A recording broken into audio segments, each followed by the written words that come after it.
Hello.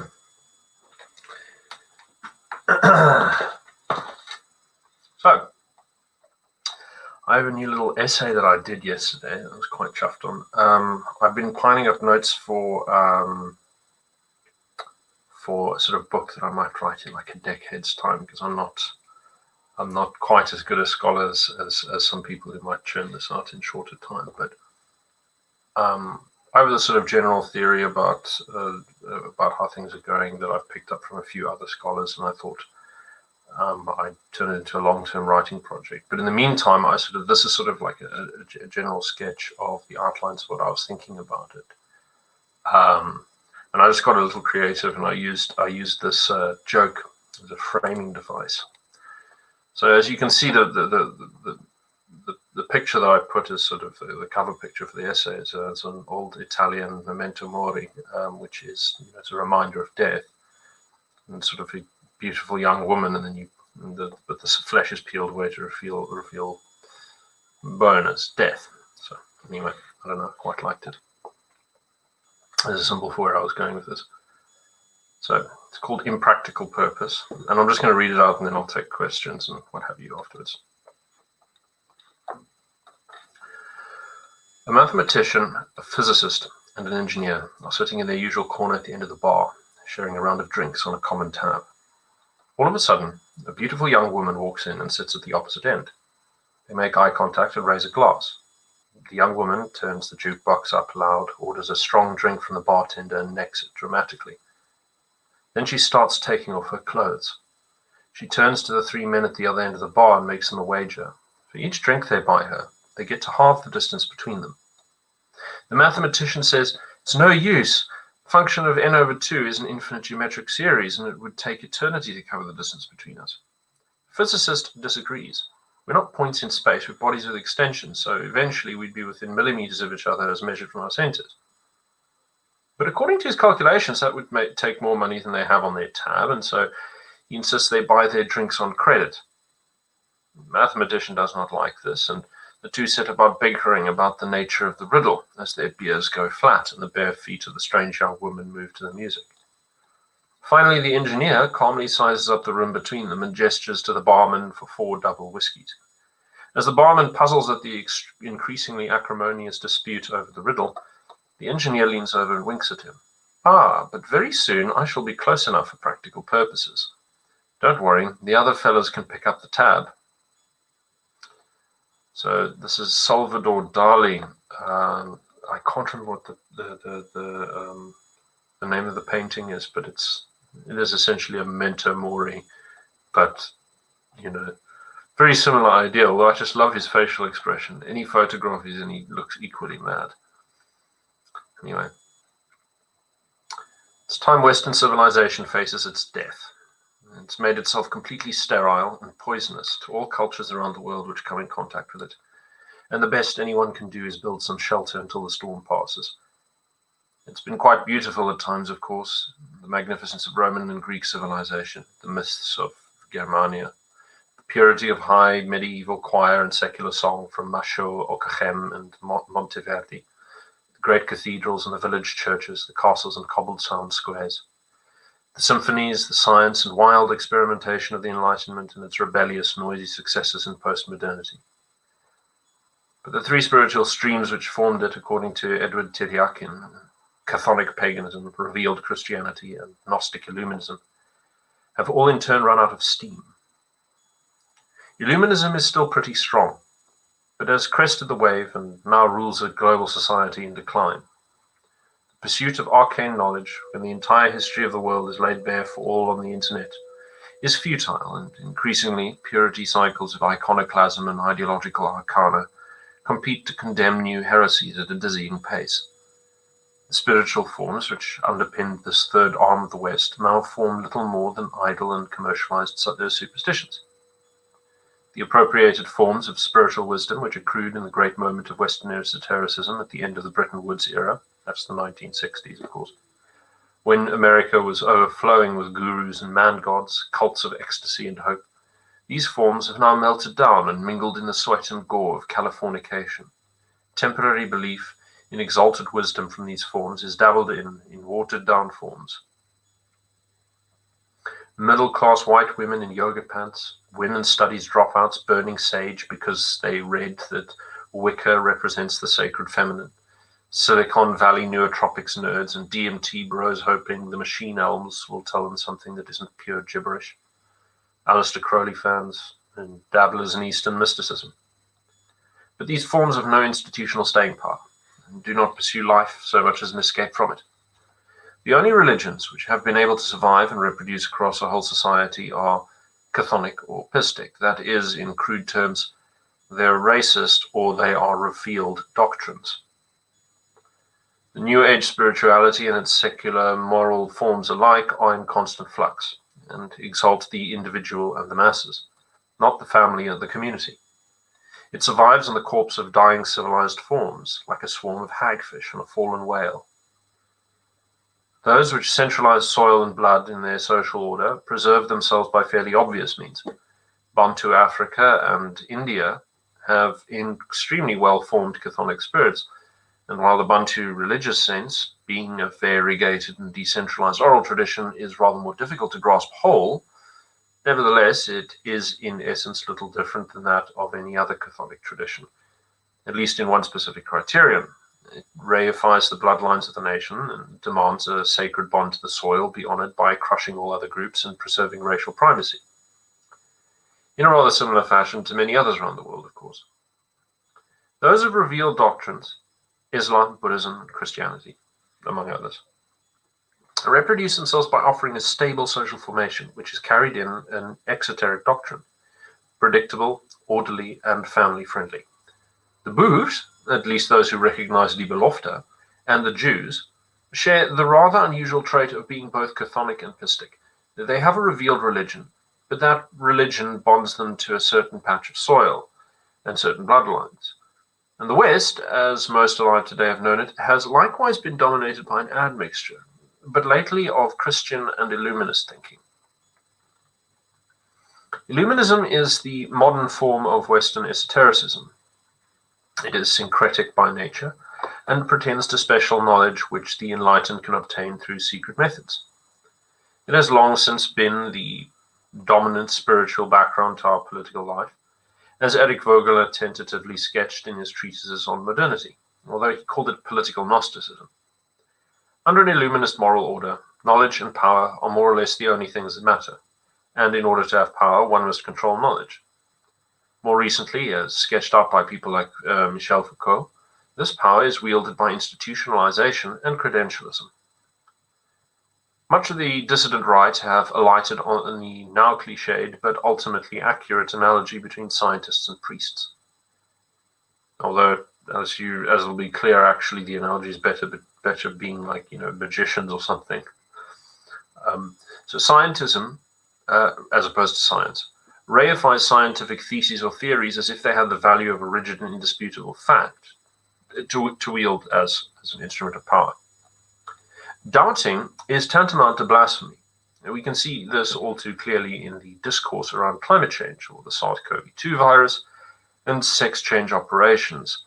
Regardless of what facts may underlie these prevailing dogma, even to entertain the possibility that those producing them are mistaken is dangerous enough to the established order that many otherwise ordinary people believe that critics of these scientific consensuses are devils who deserve no less than total social ostracism or perhaps even violent retribution. Of course, even if all the prescriptive components of these theories were unassailably settled, factually speaking, the normative prescriptions would not be. And, what to do about it. And yet these are treated as inextricable, as if to be an expert is to wield a supernaturally verified authority.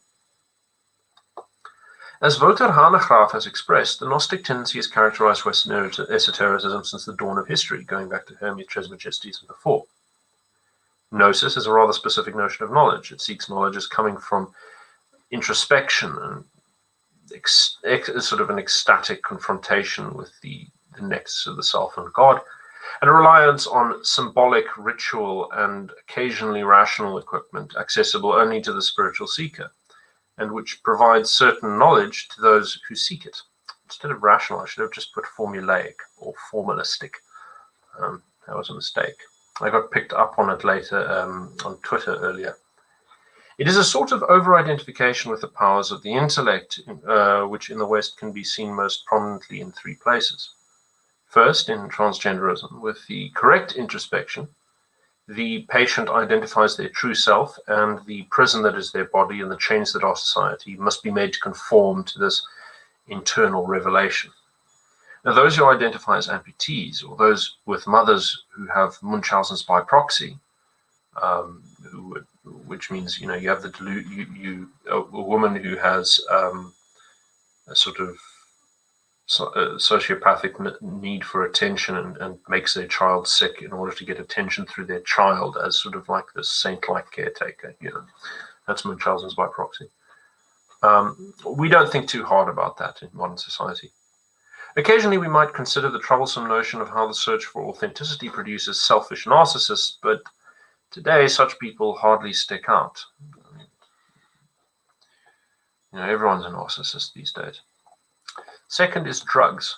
Nobody gains insight from drugs. They can't gain from a brisk walk, a lively dream, or patient meditation. And yet, over a third of the youth population in the rich world now experiment with drugs to the placid, non-judgmental reception of the cultural hegemons who promoted an exciting lifestyle in pursuit of enlightenment and stress release, or else harmless pleasure. A third, for those acquainted with the history of Western philosophy, the rationalists, Descartes in particular, form the best exemplar. Now, I know this is going to be controversial with people who do know something about Hermeticism, but I'm kindly getting somewhere with it. The solipsist who perceives external reality as a sort of illusory dream world subject, which can only be grasped by the enlightened use of reason, inverted commas, of course, usually forms some sort of first principles and can know the mind of God all by himself. This sort of abstract idolatry of forms was also expressed in the earlier Neoplatonists, who reified the Platonic forms as some sort of higher reality truly accessible to the philosopher, and have inspired generations of the Enlightenment, just as Hermetic and other forms of magic have. There's a sort of vain certainty that this approach to life gives one. There's some formula out there that the idiots and the plebs just don't get, and that the intellect and the nobility of spirit granted by certain special insight gives different people the right to pronounce of various subjects. This we can see from the alchemical and magical origins of modern science and mathematics, who were once indistinguishable from one another as disciplines. Those who had sought out the sacred knowledge had ventured into the dark recesses of the soul, and the spiritual dimension would be rewarded by what was to be found there: adventure, mystery, conquest of the unknown.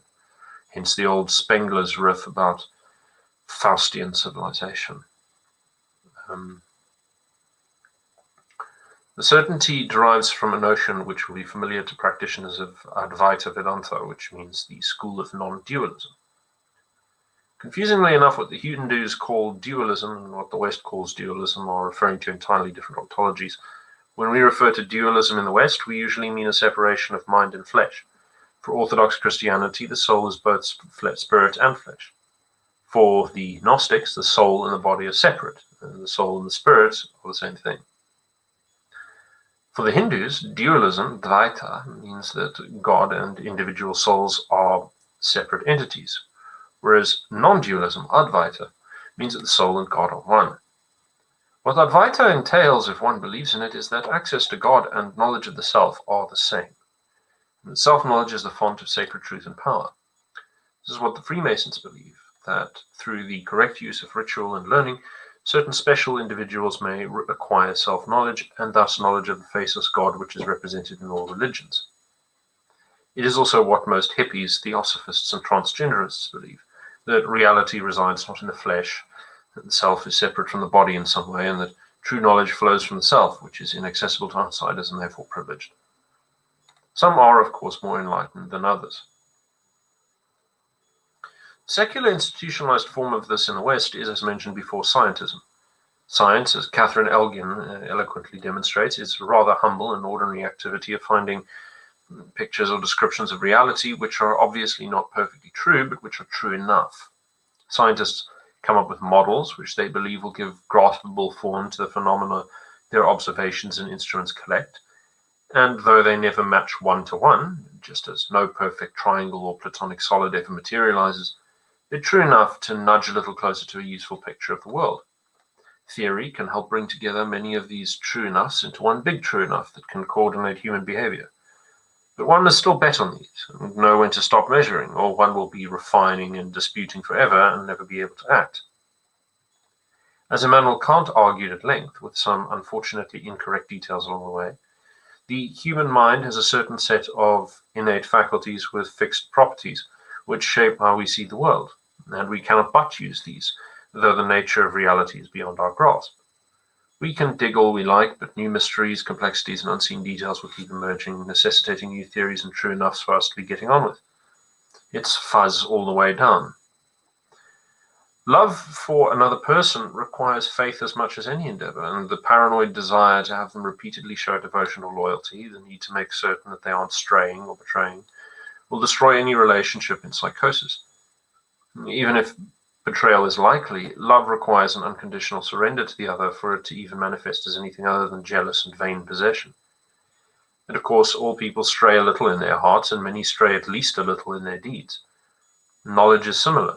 To love the truth and to realize that one can never truly know it, but merely edge ever closer to it over the course of our lives, much as an old couple come to rely on each other to hold on to each other's memories, intermingling until the final moments of entropy. We know our models will never be final, but we should delight in knowing and have faith in what we do with that knowledge, fully aware that to some degree they will always stray from reality at least a little. The way in which the Gnostic engages with knowledge is not for a love of truth or for truths to serve what we love, but for a love of power. And as that old rogue Francis Bacon always said, knowledge is power. It is a mere instrument to achieving a particular end. In that regard, gnosis is like Frankfurtian bullshit writ large. We all end up practicing a little of it in our arrogant or spiteful moments. To act in bad faith is to act in gnosis, in a manner of speaking. Presumption of a perfect knowledge that confers certain rights. I really should have clarified this essay a lot more. Power as an end in itself begets nihilism and pointless activity, and at great cost. The way most people have been taught to deal with scientific knowledge has adapted the nature of the occult and the arcane. These are pronouncements by the enlightened experts, and those who disagree do not seek truth. But at least so they say. While many in the mold of Richard Dawkins might associate this with the nature of revealed religions like Christianity or Islam, these religions are far less concerned with the descriptive qualities of empirical knowledge than they are with theoretical elements which undermine the moral prescriptions of the religion. In this way, atheists can role play as Prometheus, rebelling against a world which seeks to keep them ignorant. Illuminism, on the other hand, cannot abide uncontrolled dispute of facts because of the strict relationship between knowledge and authority. Knowledge confers privilege, and privilege confers knowledge. Though all men are equal, certainly some are more equal than others, and they have access to special knowledge, and this confers to them the right of dictation. The peculiar phrase scientific consensus, conferred on matters for which there is absolutely not a consensus, is a sort of collective anxiety about the relationship between knowledge and authority. A secure order will balance authority with openness, tradition with innovation, synopsis with critique, as much as the Orthodox tradition of Christianity does. However, the Western tradition sealed its fate when Pope Leo III crowned Charlemagne in return for requests to alter the various doctrines of the Church. This bargain, exchanging the love of truth for power, was, among other reasons, a contributing cause to the eventual schism of the Church. To this day, the Western Church continues to bear the arrogance of gnosis in its institutional culture, and are now dominated by the Jesuits, for whom all truths are flexible and instrumental to achieving progressive universal domination and ecumenism. In the East, Bible study was always encouraged, though it was acknowledged to be difficult and therefore not something which any one person had the authority to rule on. Deference was required to be paid to generations of erudite and kind-hearted scholars and priests who had demonstrated not only intellect in their pronouncements, but also spiritual sensitivity and purity of heart. It is widely recognized in Christian circles that one's intent can and does shape one's conclusions and interpretations. We see to some extent that which our heart sees. To keep from surrendering control, we fight to defend that vision, and through rhetorical tricks, selective skepticism, or biased accumulation of facts. And in this agonized defense of our distorted visions of reality, we expend energy to reinforce them and inculcate them upon the people around us or beneath us. And here lies the heart of persecution. The desire to persecute precedes the persecution, or the discovery of anyone to persecute. This desire is laced with a cruelty and a sense of guaranteed superiority which flows from the privileged knowledge that others cannot perceive. The belief that there are demons out there, but that they are wearing ordinary human skin suits and that therefore the skin suits are expendable, is a common ground for dehumanization and degradation in any order with power and freedom to act on it.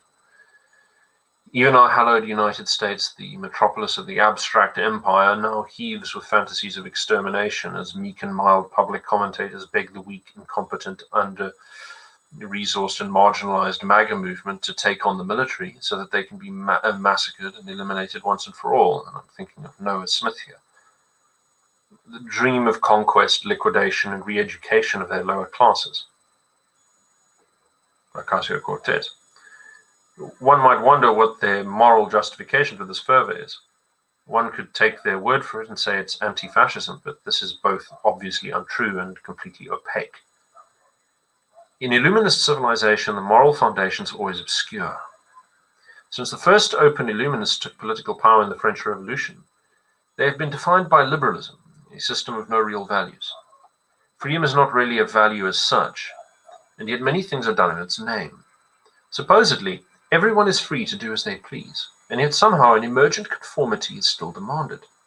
This is a strange form of nihilism, where skepticism is applied to all forms of moral and social restraint without end, until the individual is stripped down to an atom, untethered amidst the masses of human cosmos, shoving at every neighboring atom to demand equal elbow room.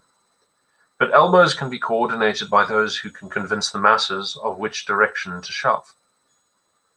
While nature abhors a vacuum, various fashions or modes, like French or Dutch or German or whatever, fashion is mode, hence modernism, can pass through the deracinated body politic who learn to apply selective moral skepticism and demand the normalization of any value that suits their interests, according to what inspires or motivates them.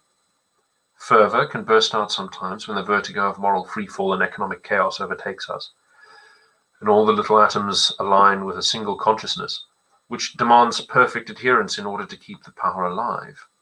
But this is so often subverted in service of that same purely negative value that created this condition, freedom. See, this is what Hegel gets onto with the dialectic of history. It's the creation of a single society which has a common consciousness, which passes through the alchemical process of nigredo, albedo, and rubido, or thesis, antithesis, and synthesis.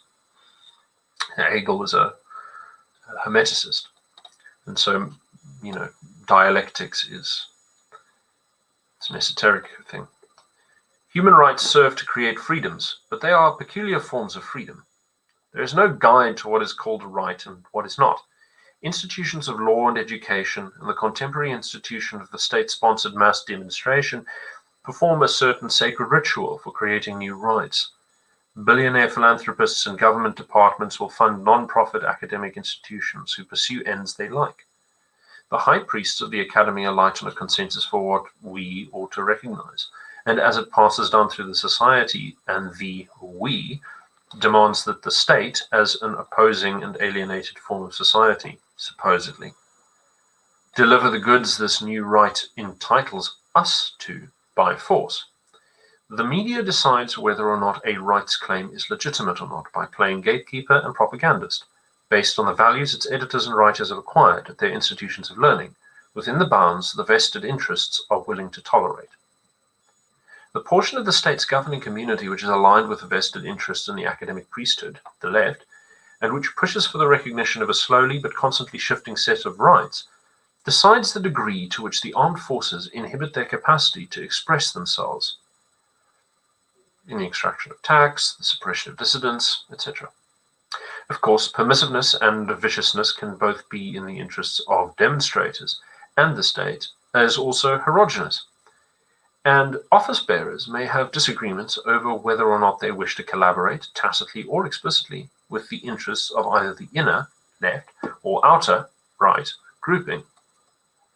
However, ultimately their competition serves established interests: the permanent bureaucracy's desire for expansion, the transatlantic oligarchy's desire for corporate consolidation, financialization, and automation. The left hand and the right both know what the other is doing, but do not know themselves.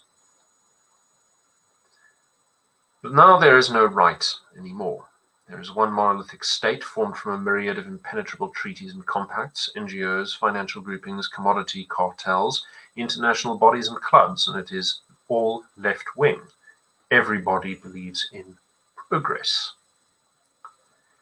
Boris Johnson will say, "The right honourable gentleman's 3% titanium tax goes too far," and Keir Starmer in the opposition will reply, "The right honourable gentleman's 3% titanium tax doesn't go too far enough."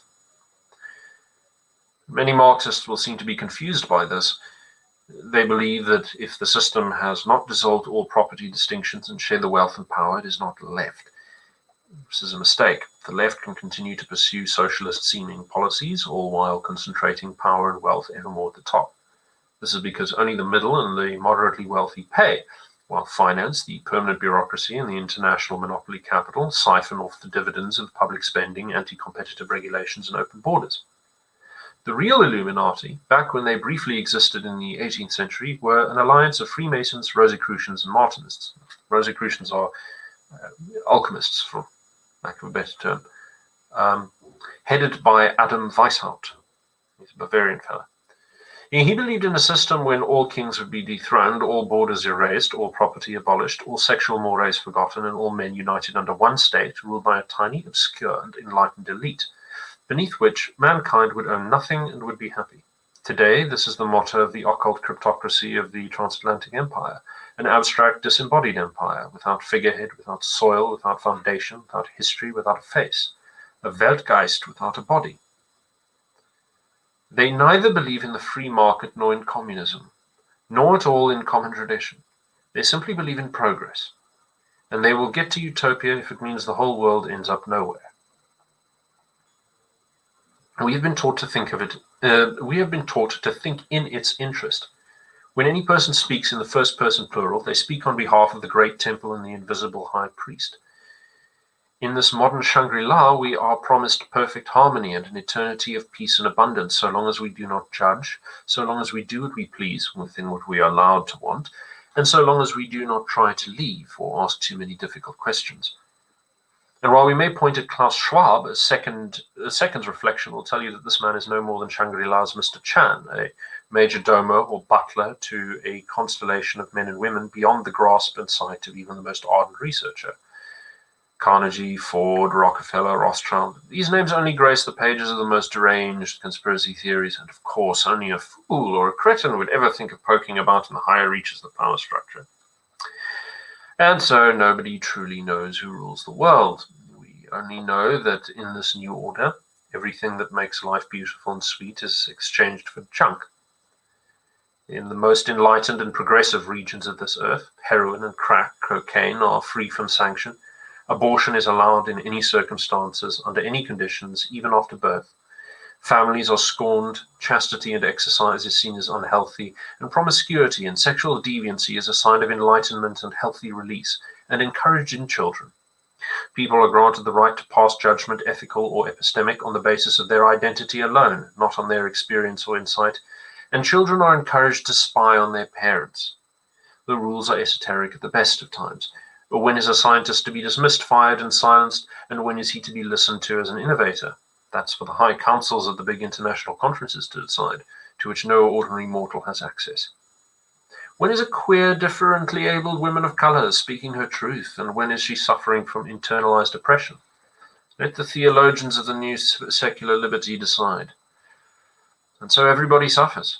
The economy becomes ever more hollowed out, culture shredded in increasing waves of work iconoclasm, and the great controllers that apportion rights and designate terrorists will tighten their grip until nothing, not even private thought, is left to anyone who finds themselves in the heart of the Western metropolis. But some will even enjoy it for a time, as their entire consciousness and libido is subsumed into the great hive through constant nudged conditioning, until the darkness takes them. The contracting human population will trigger an inverted Malthusian crisis. China faces it already, and by most estimates, it is not automation that will save their growing population, but market imperialism, and the extension of their manufacturing base to the third world. And behind all of the hedonic concentration of individual freedoms, free from the burdens of parenthood, fading into the grey never in the ashes of the West, the fear of death, that banished fear, will return. The corporeal reality we seek to escape will always be there, and however much we may hope for a transhuman redemption through cyborg immortality, death becomes us. We will die alone, not as those who lived full lives in the Dark Ages, of some mysterious and surely deadly ailment, surrounded by loving family, or at least tolerant family, in a crowded, awaiting the great beyond, but as post-modernity, isolated individuals in a crowded, disinfected ward, minds receding as impersonal machines and assistants assisting to catheters and bed sores, swimming in and out of a foggy delirium, unbroken by even the slightest echo of human affection, a machine to sustain us and defeat every ailment that might hasten our descent into the infinite black. Or perhaps we will simply be put to death once our marginal utility exceeds the threshold set by management in their enlightened philosophic calculus. This cannot go on forever, but it certainly can go on for a very long time. As we get ever closer to the perfect utopia that progress promises us, we realize that we are having our reality circumscribed by pure mathematics, flinging ourselves ineffectually at heaven, while the engineers of the system grasp the secret, that it's all bullshit. And Zeno's paradox can be solved by rudely walking the distance to grasp the fruits of knowledge. Just like anybody else who's easily seduced, the powerful are merely playing the game in the narrowest form of self-interest, pursuing their meaningless ends for the reasons that they can barely grasp. They love nothing, they shall possess everything, and find that when you believe in nothing, nothing is good enough. As all the world's treasures can turn to ash, we learn that it is not the hollow ruins of pagan and Christian civilization which made them great, but the spirit that animated them. What spirit animates this great beast of steel, silicon, glass, and concrete? Nothing, and to nothing it will return. Like every prior spiritual order has before it, only less durable and less beautiful. What the men in the bar forget is that the woman has a desire of her own, and winning her brief affections isn't the victory they think it is. If you ask me, that lesson cannot come soon enough. Alrighty-roo. Okay, we're done with that. So I don't know who's watching. There's a few people. That's nice. Let's see, is there anyone who has... what's the difference between chthonic and fistic? Okay, we're going to start with that one. Well, chthonic, it refers to the soil. So it's like any religious thing that's based on blood and soil. So all pagan religions are kind of like that. They have, like, there's a people that they apply to. And they generally understand themselves in terms of, lineage and race and so on. It's fairly normal. And then you've got pistic, which pistos just means belief. So it's like it's things like Christianity and Islam and so on. And generally, it's something that comes with a revealed doctrine. So a deity who is beyond human understanding comes down and hands some revealed sort of list of instructions and stories and so on to some person. And yeah, that's how that works. And then the other one, the sort of not the Illuminism or Gnosticism, it's kind of different. The way in which the sacred functions in that is that there's no real fixed point of truth. You can see sort of the whole thing of what is obscure and what is ancient is kind of considered to what is obscure and what is ancient is sort of tended to be considered the best source of knowledge. So anything that is really like arcane, it's better. And the reason for this is obviously that it allows people to sort of compete for access to knowledge. And what esoteric means that, you know, the knowledge is hidden, it requires interpretation, it requires decoding and so on. Whereas an exoteric religion, all of the things that you're supposed to know about the religion are out there in the public, you can maybe fiddle through the details, but everyone knows the basic formula. That's the general idea. And the thing about the chthonic religions is that while there are little elements of both, you know, to the Fistic and the Gnostic and so on going on there, the really important bit is really the race. And so if you look at primitive societies, it's very much like, well, I'm from this tribe and we deserve to be here and those people must go away and so on. So yeah, and that's sort of the biggest important bit about that. So where was I? So that was Louis' question. Leonard says, I missed most of the article, but I want to stay with live chat. Can you please just give a short summary at the end? Well, okay, actually, that's fair enough. What I said for the whole sort of scope of the article is generally that Western civilization is like a mixture of components from three different spiritual orders. One is that sort of normal blood and soil stuff that every pagan tradition has, and you can find it in India, you can find it in Africa, you can find it in South America. It's kind of a normal thing. Then you've got the revealed religion, which for us is Christianity. And that sort of says, well, God came down and gave the truth to us, and this is the truth forever, and everyone knows the truth. It's the truth. That's how we go forward. And those two, they have different survival methods. They have different traits, and they produce different kinds of knowledge. Now, the thing about, there's an ordinary kind of very human level knowledge that everyone has access to, right? And that used to be referred to for a while, funnily enough, by the Hermetic tradition. They used to call it natural magic as opposed to supernatural magic. So natural magic was what we now call science. Sort of, it's sort of like a system. You know, there's a sort of like traditional community of common critique and sort of figuring things out and learning basic patterns of how things work, certain formulas. But the difference between that and, say, the way that the esoteric sort of higher knowledge works is that the empirical, you know, for like empirical science, the natural magic, it means going out there and collecting information, sense information about the world, and then finding ways to describe what's going on, often using like complex mathematical models. But really the point is description, right? But what is going on when you're engaging in knowledge production from the esoteric fashion is that you're using formulas to express insights that you've gotten through some kind of non-rational introspection. And so this is where the article gets a little bit sort of ambiguous, I think. I think it gets really I think I made it fairly ambiguous here, and this is my fault. But what I was trying to get across is that reason is just sort of an instrumental way of imprinting the sort of the sort of symbolic order that you extract from introspection, these demands of power, these power claims. And it's sort of like casting magic spells. It's you go and think of something completely insane that you've alighted on because of some ineffable inspiration. You're inspired by your own, you know, whatever, you know, usually it's some kind of ecstatic experience and it always requires a change of consciousness.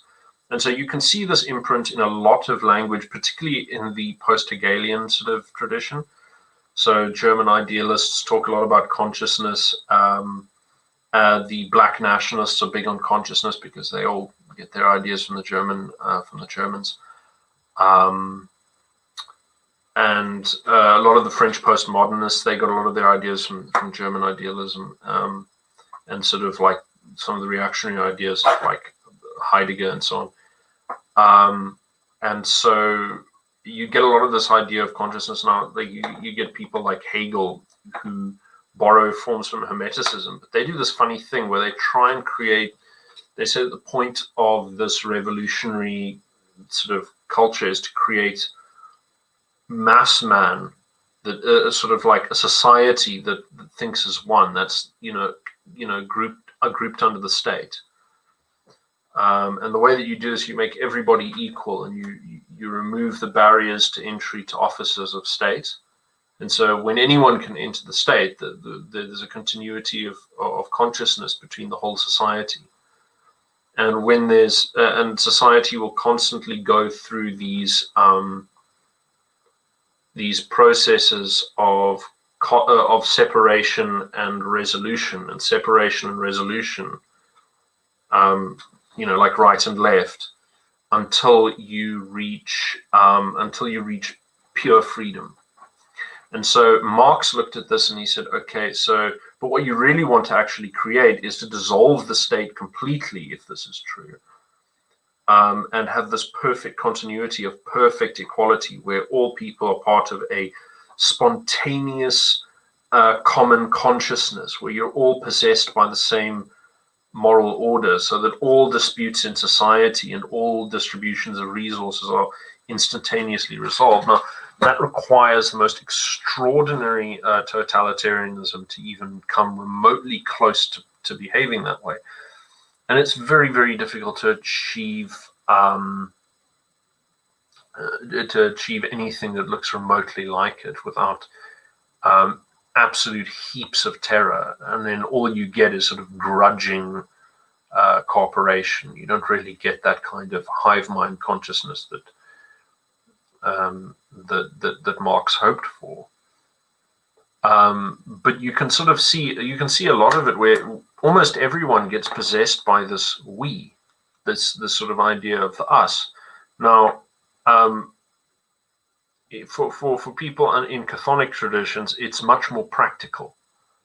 That loyalty and that sort of that sense of the us it's more or less the same, but it's far less flexible, and it's directly related to whether or not you and your progeny can survive, and that's about it, and how much loot they have. And when people go out and make stuff or profit or find something, it's always they're judged by whether they brought something back to whether they brought enough to share with the class. So I mean, the sort of like the egalitarian instinct's fairly universal. You can find it in everywhere. You can find it in any spiritual order. It's not unique to anything.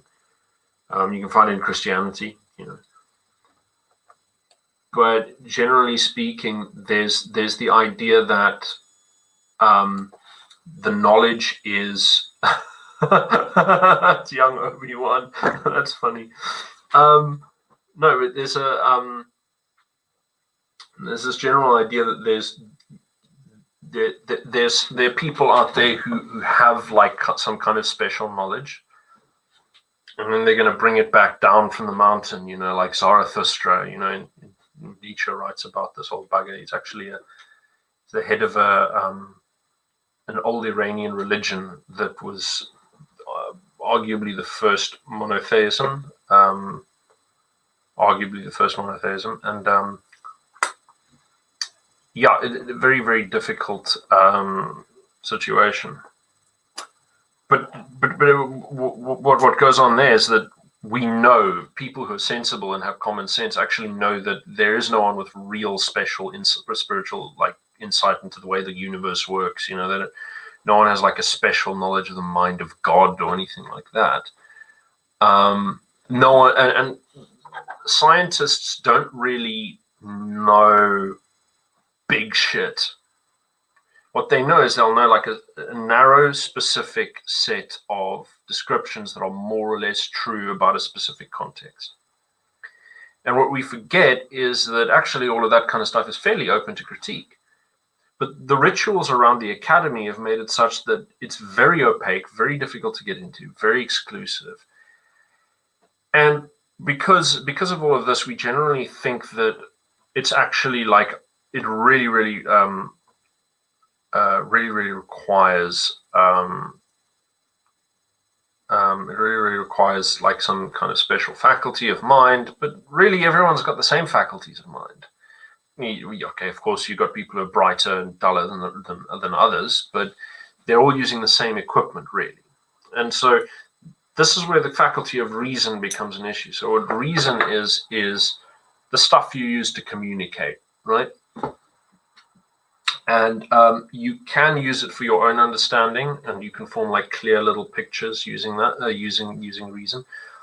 But reason is like a combination of logic and symbolism, and it's, how should I put it? I mean, you can describe and indicate things, and you can evoke images of other things. Like poetry doesn't describe stuff directly. Usually, it triggers image, like associative. Good poetry, at any rate, will trigger a whole lot of associative feelings and images in order for you to get an intimate picture of something that the author felt or saw, or something ineffable about what they were glimpsing in their mind at that time, or and the thing is that you get a lot of similar stuff with science. Is that what science is doing is that they actually operate a lot of the times by analogy. Anytime you're looking at, like, go through a medical textbook, and you'll find like almost any of those big fancy words, like fistula and like duodenum or whatever. Like all of those words are either literally just the Greek word for whatever we use, or it'll be like some metaphor that, like, okay, this bit of the body actually kind of looks like this thing over here. So like the bits on your like your neurons, the little bits that spray out, they're called dendrites because it looks like little tree branches. So we do a lot of this kind of stuff where most scientific language and most scientific theories are really just like analogies. They're analogies and they are descriptions. And even your complex mathematical models, like the one thing you can do with reason is you can kind of play with it. And then you can like make new structures out of reason, because logic and mathematics is part of this, right? So a lot of people who play with this, they sort of over-identify with this, and they get lost in. You'll find this in like undergrad students who take a bit too many drugs. I've known a few of them. I've been one. So you'll over-identify with the sort of forms that you're playing with and the theories that you're constructing. And you imagine that you're sort of stumbling on new truths, when what you're really doing is you're just going inside your own head and being a bit goofy. And that's kind of what Descartes was doing, is he believed that you could form your knowledge of the world. So he basically formed this bridge from the exoteric into the esoteric. And I mean, him and the rest of the humanists were, well, of course, all people who'd read, Hermetic alchemy, not Hermetic alchemy, that's not a thing. Read texts in the Hermetic tradition and various things like that. And it's not uncommon for these supposedly secular philosophers to actually be deeply interested in very, very weird, hokey stuff. So, it's yeah. I think the thing over there is that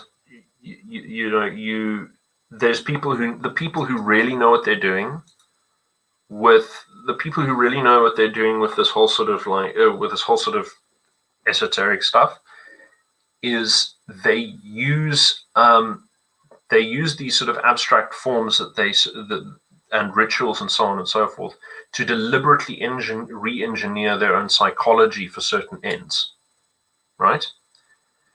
And so you get people like Carl Jung and Freud and all of the early psychoanalysts. They were all basically alchemists, and I mean, Jung doesn't even cover it. He's just straight up an alchemist. So all of these people, they're reaching into this occult tradition, and they're using it to re-engineer their brains. And the general thing that you pick up with when you realize how enormous the number of radicals and revolutionaries throughout the 19th century who were deeply into spiritualism and mesmerism and occultism of various kinds. I mean, even including like supposedly really smart scientists like Marie Curie. She was really into all of this funny stuff like this. And people from the Theosophical Society and so on, big figures like Helena Blavatsky and Alice Bailey and what's that bugger's name? Rudolf Steiner were, these are all big influential people. Some of them influential in, the formation of the United Nations. And these are all people who believe that, Lucifer is he who conveys knowledge from beyond. And so we all need to be like Lucifer. And Spengler had this whole riff about Faustian civilization, people, people who are obsessed with a curiosity for the unknown and sort of venture into the dark and distant corners of the world to find new things, and that's the spirit of the West. But it's really only a spirit of the post-Enlightenment West when the occult tradition really started to overtake Christianity in the halls of power. And I mean, while the ordinary people were still pottering about with Christianity and living under the thumb of the church, there were, higher orders of the church and higher orders of aristocratic society and merchant society were getting into things like the Kabbalah and things like that, and going, oh, well, what is, so yeah, a complete transformation of society. I mean, the earliest sort of indication of this kind of stuff that I could really find was the 16th century. There's in public. I don't mean like, I mean, people have been reading these things in various points throughout history, but the first public display of Illuminism that I can see was from King August the Strong of Poland. Poland had an elected monarchy, and he had his coronation. In his coronation, he had a public parade of pagan goddesses, headed up by the 7 deadly sins, where everyone was they were the figures of honor in his coronation, with the 7 deadly sins. Of course, there's a big, very, very big, powerful man of like nearly 7 foot tall, could bend horseshoes with his bare hands, sexed up every woman he ever met, that kind of figure. So, I can understand why he'd idolize sin. It's all of it is within his grasp. I think a lot of us make a big deal out of like, okay, there's bad men over there and they're doing bad things, and say, well, yeah, but you don't wrestle with their temptations at all. I mean, what was it? I can't remember. It was like Bill Burr or one of those ginger comedians. Either him or Louis C.K. were talking about Arnold Schwarzenegger and how people judged him for cheating, and then said, "Have you ever been tempted on that level?" And I think I think everyone has to be cautious about judging others for succumbing to temptation, because it's not when things are within your grasp that you've been taught to desire for a long time. It's very difficult to say no. Anyway, so that was a long explanation. Let's see, where are we? Who asked the last question? Anti-Marxist said, a elbow cough. Haha, yes. Always be cautious. The SARS-CoV-2 virus must be taken very seriously. Okay. Actually, I shouldn't joke too hard about it, because, I mean, while it's not as bad as they say it is, it's not nothing exactly, is it? Anyhow. Dylan Combrink, good day, sir. Hello. Louis, cheers, hello. And then Dachbreker says, hi, Rob, excellent. Referring back to your title, I have of recent been saying a painful statement, the Buddha is dead. In some sense, it needs to die to be reborn. I don't think so. I think the Afrikaner is, I mean, maybe the Boer in that sort of hard sense will always be a minority because they were never the majority of the Afrikaans nation, really. At least I don't think so. I'm not sure that that everyone really believed that, but it's hard to tell. I mean, there's no real surveys on it, and I didn't live during apartheid, so really I couldn't take the temperature of the society as much. But I suspect that the real hardcore Belofte type were never really in the majority, even though they've been very influential. But what I will say is I don't think the Afrikaner nation is going to die. They're extremely hardy. But I think, look, they've tried to check out of the Great Western Order twice, and they've been brutally humiliated both times. Once in the 19th century and once in the 20th century. And so both of these attempts got quite soundly crushed for trying to escape the Western tradition. And I think that this is kind of what really defines the Afrikaner civilization, is it's an attempt for European Christianity to escape the West, which is why it feels such a natural spiritual continuity with Eastern Europe. And I think it always will, especially their sympathies with the Visegrad countries. That's Poland, Czech, Romanian, what's his name? Hungary. Anyway, so Timo Bohr, nice to see you, my man. Do you think it's possible to save Western civilization by returning to its Christian past, or is the cycle of civilization? I don't think the point is to return the civilization to Christianity. Just be a Christian. If you believe that in Christ and you believe that the Christian tradition is the truth, then you do it. You don't worry about what the rest of the world is doing. That's trying to get the lady in the bar. You see. Second, you're trying to participate in the power game. You know what I mean. The thing is that the mathematician still wants her, but doesn't believe that she's attainable. The physicist thinks that we can just get it if we just borrow our way through it, which is not a good idea. And the engineer thinks, well, I'm actually too smart for these fellows. I'm going to get there. And the point is that getting to utopia is actually going nowhere. And Peter Hitchens said it best. He said that utopia lies over an ocean of blood, and you can never ever get to the other side. And so it's a temptation to power, a special temptation to power that promises an earthly paradise.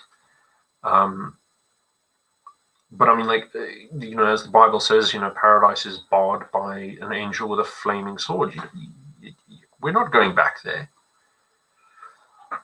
And that's just the condition of things. You don't go back to paradise. This is St. Augustine talks about this. He talks about how power is corrupted and there's no pure kingdom of man. Sure, it can be very good for a strong authority to structure society, to protect the values which the community needs, but ultimately you're never going to have clean hands if you're in power, and you'll have a lot of sins to repent for wielding political power. So the real answer is actually to try and survive outside the state and to produce an escape valve for people who want to get out of the state. So anything that is good for getting away from it, and it doesn't mean, see, this is the thing. So there are Christian anarchists like Tolstoy, who think that we must create an anarchist order. But that's actually sort of a tricky way of going back to the problem in a way, because he's sort of saying, okay, well then we'll create this we that will know what to do, and the society will be harmonious and whatever. And so he's managed to fall in with the sort of anarcho-communist gang that big Fouguet's, which is another Gnostic illusion. Because that's the physicist. He thinks that you can get there if you just pay enough of a price. This is the great problem, is you're not going to get to heaven on earth. You can hopefully provide a reasonable order in which doing the right thing is possible, and that's what you should be trying to do, finding space for you and others to do the right thing. And don't go picking a fight with the United States, because the USG is, that is a big engineer, that one. A very big engineer. So, what do you think of the idea that nothing human survives the future due to the underlying acceleration trajectory? It's a very, well, look, Nick Land wants to say that you can't really stop capital.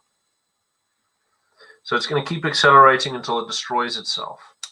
Either that or some form of singularity will happen. But when he talks about capital forming an intelligence, he really wants to say that the system of capital is its own intelligence. So a lot of post-Marxist thinkers have spoken about capital as if it has a personality. But Nick Land, just because he's a nutcase, he decided to do smart nutcase, but a nutcase. He's a much better scholar than I am by a long shot. I wouldn't want to poo-poo him by any means, but he's he basically said that capital and information and all of this like society stuff forms this one intelligence, and this intelligence is smarter than any human being could ever hope to be, and it will overpower you, it will take you. And the only way to really resist this is to be so spiritually profoundly powerful that you can say no to absolutely anything, whatever the cost.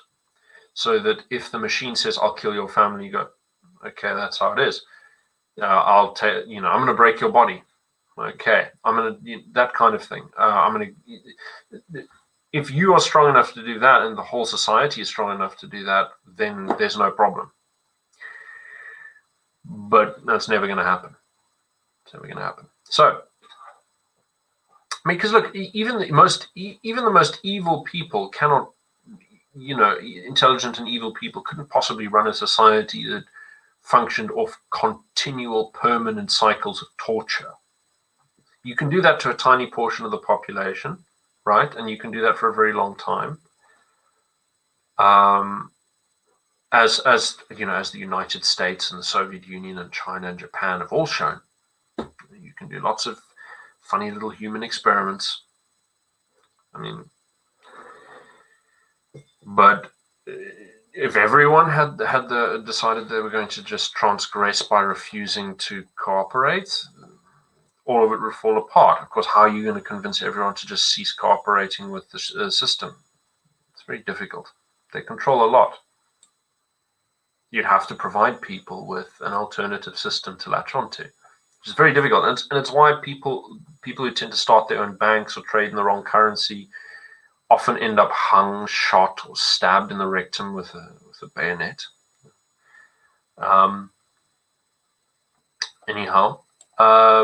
But I don't know if, to answer your question directly, I don't know.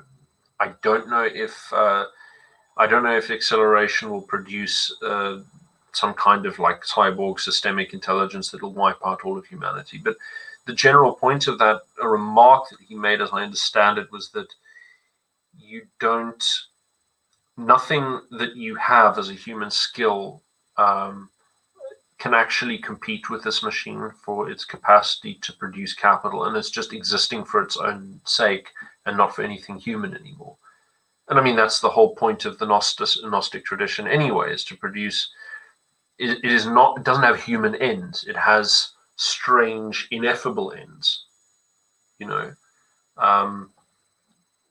aim is to sort of escape humanity, to transcend humanity. So transhumanism is just a continuation of this. NRX Christian absolutists.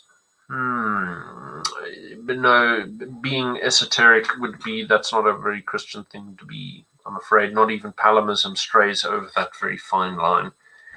The transcendental is the primary ontology, and all else you mention is derived and described within it. That's the point. That is the point.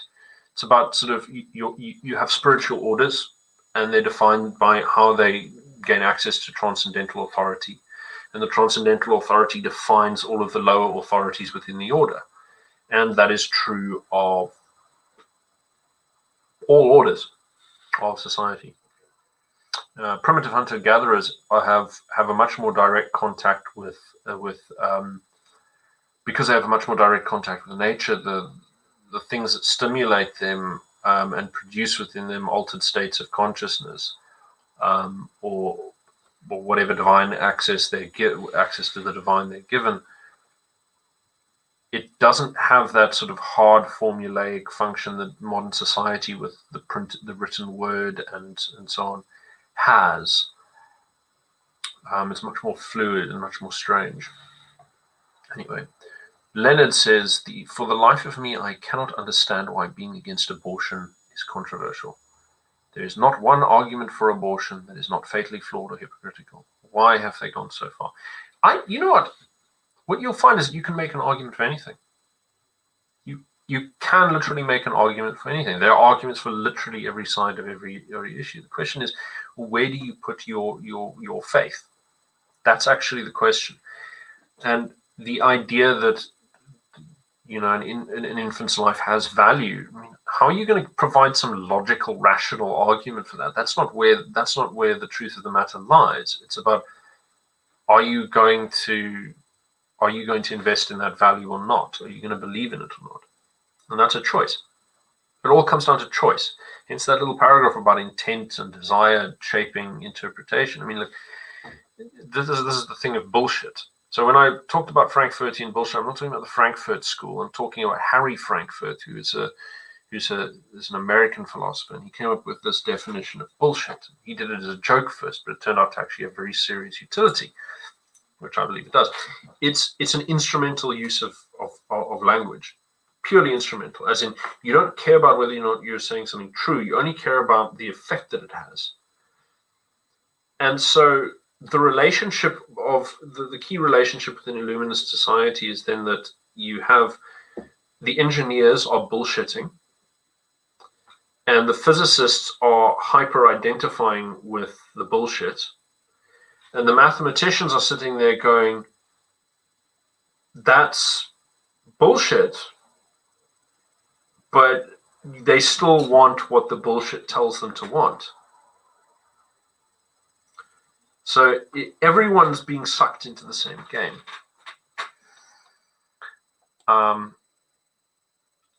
And it's really painful because you can become very, very sucked up into this kind of stuff. The illusion of there's a right reaction says, you're right, this is just the illusion of the primacy of thought and perspective. It must be purged and humbled by force. Maybe, but, I don't see what you're supposed to do about that. I don't see the point in I don't see the point in running around punishing people and doing silly things like that. There's not really much point in it. It's very foolish. Punishment, the ideal place for punishment is something you do because you're trying to correct people that you care about. So laying down boundaries in a relationship, teaching children certain things, punishment is important for that. But retribution for people who stray is wrath. And the general idea in a healthy society is that punishment is used as reformative or boundary setting materials for transgressions of behavior. And while we're speaking of this, I actually think that China is more moral than the West now, and going into the future. And I know that's a big thing to say. I mean, you'd think, okay, well, what about Xinjiang? What about the Uyghurs? What about the live organ harvesting? Yes, that's evil. But the West gets up to equally horrendous shit with all of their projects in the Middle East and Africa. They kill people for private bets, basically. A little more than that. Then sprinkle some bullshit on the top about human rights, I mean, as if anyone can really say that with a straight face. Human rights, my God. But the difference is that the Chinese have the social credit system, which is really explicit. So you can, if you want to behave yourself in the society, you know how to do it. You know exactly how to render unto Caesar what is Caesar's. You know who Caesar is. His name is Xi Jinping. When you're living in the other Rome, that is the West, which is one thing, it's actually one state, quite transparently. They all pass the same laws, no matter who you vote for. The same reforms will go through. There's nothing you can do about it. It doesn't matter who's in your government. Voting is stupid. If you're living in the West, unless your candidate will openly declare that they're against the entire system of the United Nations and human rights and everything, fat chance, there's no point in voting. And if you tried to vote for such a person, they wouldn't last very long, would they? So, what is the social criticism in the West? Well, when you're a dissident, you're just cut out of the system gently. So, like people like Gavin and Milo and Yarvin and people like that, or Towler, these people get their bank accounts cancelled without warning. They're just quietly not allowed to do business with any financial institution anywhere in the West. Try and live your life in the West without banking access. And when you're cancelled, it means no one will hire you. So look at someone who's fairly innocuous, like Count Dankula. I mean, he's just like a working class schlub from Scotland. Seems like a nice guy, likes his edgy humor, gets arrested by the police, and has his name smeared all over the web as like to make an example out of somebody. I mean, the police arrest like a dozen or so people a day for such transgression. Some of them go to jail, some of them pay fines. Most get released with a warning, I imagine. But what happened with him is that anytime he goes to get a job, like he goes to work as a bouncer or something like that, people call up his work and say, "This man is a Nazi, you will not hire him." And that's the end of that. And cancel culture is something that is enforced by every institution in the country. Every institution in the country. And the rules are not explicit. They're constantly shifting. But in China, the rules are here. They're written down. Xi Jinping thought public, here is the doctrine. Okay, here's what we're doing with society. Here's the plan. If you want to keep your head down, you say, okay, there's the signpost. This is what society looks like. Here's how it's run. It's all explicit. It's all explicit. China only looks two-faced to the outside, and the inside is very clear what it is. What do you do to keep your head down? Here's the formula. Power is brutal and ruthless and nasty and everywhere. But at least in China, you understand what they're doing. And here's the difference. What is the China social credit score? What do they want you to do? They want you to work hard, save your money, raise your children to be polite and ambitious young people who work really hard and contribute to a higher good for society, however defined. In the West, what do they want you to do? They want you to have sex and use drugs and to follow whatever the newest social code is, which you can never predict. Constantly shifting moral fashions that you can never keep up with, that mean life and death or, food or famine. And you look at how every normie has become an SJW in the last year or two. No one even uses the word SJW. It's because everyone is one. It's over.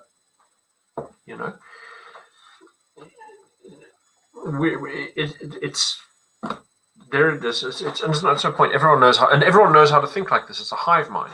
Everyone's been trained it's complete insanity, and it's extremely poisonous. And the thing is, you have to just get away from it, because there's no other solution. I mean, what are you going to do if you decide to say, okay, well, oh no, we're going to take power and we're going to seek power? Anytime you seek power, you're going to have a small army of people who are adjacent to state intelligence, or perhaps even NATO intelligence.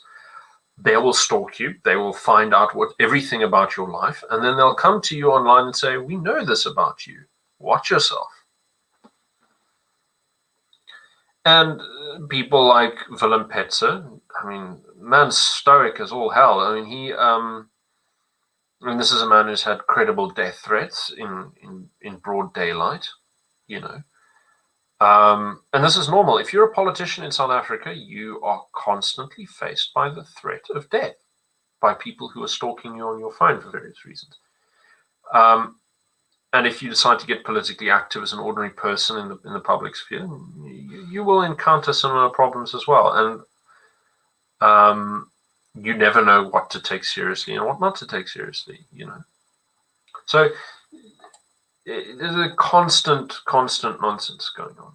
I mean, the thing is, there are very few places in the West which are still civilized, but I will count the Netherlands as one of them, because so over here, I was having a beer with a fellow student in Grote Markt in Den Haag, and the Prime Minister Mark Rutte just comes down and across from us, like 20-30 meters away, and comes and sits at a table, orders a sandwich, no security detail anywhere around, just pops in, sits down, eats a sandwich. At some point, someone comes by to have a selfie taken with him, and he finishes his sandwich fairly calmly, and then he gets up and goes back to work in the Parliament buildings. That is a civilized society. In a civilized society, you know, everyone is relatively safe. I mean, look, of course, the Netherlands is not as, you know, sort of well behaved as it used to be. But everyone kind of gets along. America and the United Kingdom aren't like that at all. Neither is Australia. Well, not so much. I hear Australia is still kind of okay. But yeah, America and the UK are far beyond that. I mean, it's just, they're not civilized countries by any means. They have no culture, haven't had for decades.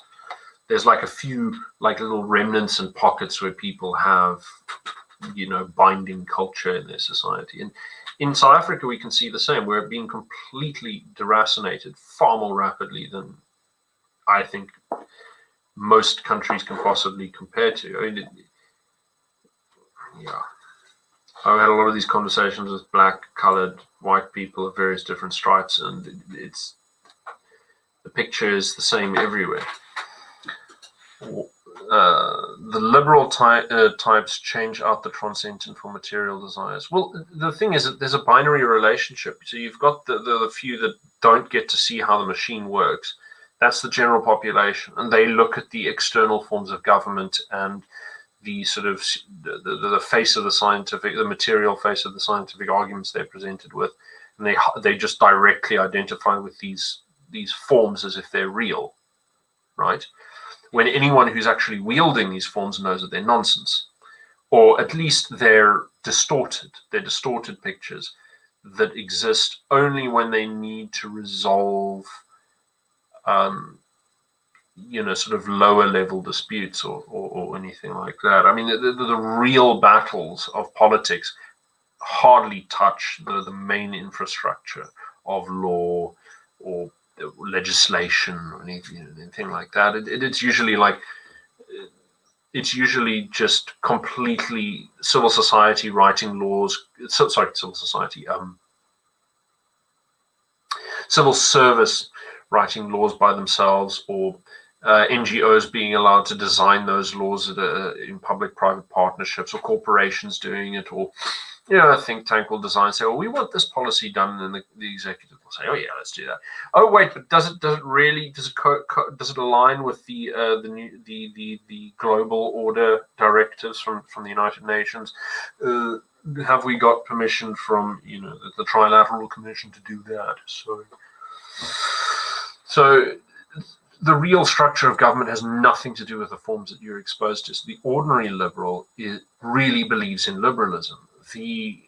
Or rather, the liberal peasant believes in liberalism. The liberal aristocrat, the liberal sort of adept, higher up fellow realizes that it's actually nonsense and it's a bunch of symbols to manipulate people with. So what is that beard 1 month old? I don't know. I think it is about a month old, but I trimmed it down yesterday because it was like big and woolly and stuff. And it just looked horrendous. I looked like Mungo Jerry, or something like that, or Topol, so something. Anyhow, if there would be any reason to riot and burn stuff, I think it would be for something like more than 1 million babies are killed every year, but it hasn't happened. I can't understand. Well, I mean, the Polish do stand up pretty firmly for their abortion rights, and people in America have been fighting particularly hard. There are a lot of diehards out there who still bomb abortion clinics and do crazy stuff like that. And every year there's a march for right. Literally 1 million people attend a march in DC every year. The March for Life. Do you know about that? Holy shit! Sorry, I didn't realize you didn't know about this. So just look up the March for Life and try and get photos of it. Like you'll find like a couple of articles on it, but it won't be very prominent. But it's like on like a week year, it's like 600,000 people showing up in Washington, D.C. to say, stop killing the children. It doesn't get covered. You can do stupid middle-class fucking women with their pink pussy hats walk around saying, well, I think the president is rude. And they get like blanket coverage for fucking weeks. I mean, literally, Bill Clinton was a rapist. Barack Obama murdered people from a distance. George Bush killed hundreds of thousands of people. Hundreds of thousands. But Donald Trump was rude. I mean, don't get me wrong. I mean, the man's no savior, and he bumbled through. And I mean, he didn't start any new wars, but he did bomb the living hell out of a lot of them. He's not a good man. But the grounds for people's criticism is bloody insane. Anyway, sorry. Dagbreker, indeed, I have that spirit. I see so many people showing us towards the gates of the correct heaven. I choose to stand at the gates of hell and show people which way not to go. Who do you believe? Yeah, well, I'm gonna stick with the Christian path and try and keep going down that way and getting a bit more holy and devout and all that, and hopefully do some nice good stuff for people down the road. Hopefully have something to show for it. Svarm G, hey Marabani, beste wense. Ja, vir jou ook. The internal conversation, and then when you vote, you are exercising political authority, you are using force. No, you're adding your name to a suggestion box, really. That's all you're doing. I don't think so. And force my friends is violence, the supreme authority from which all authorities are. I don't see it that way. I think you're not really exercising force. You're making a suggestion, and at any point, someone else can say nah. And that's generally what happens if the system doesn't like which way you vote. So in Thuringia, I think was it last year or was it the year before? Or was it the year before? It was 2019. Was it 2019? I'm sure it was 2019. So in Thuringia, which is one of the states of Germany, they had an election in which the AfD, the Alternative for Deutschland, won enough votes to force the mainstream parties into a coalition. So they started negotiating in a coalition. Angela Merkel jumped in and said, you cannot make this coalition. You will vote again. You will hold another election and you will vote correctly. Don't you just love it? Or like like the rest, like Ireland, voted the wrong way on the European Union, the Maastricht Treaty. Just vote again. You'll figure it out eventually. So that kind of thing. Brexit was a real shake-up. Shame. Anyway, no, voting, there's nothing wrong with voting. It's just if you're deprived of knowledge, then it's pointless. If the population is completely deprived of knowledge, then voting is a pointless activity. And if they haven't got, and if they have the knowledge but not the power to act on it, then what does it matter? If a plurality of the people are sent to obeying a system that has no interest in what they have to say, then then their say doesn't have any force.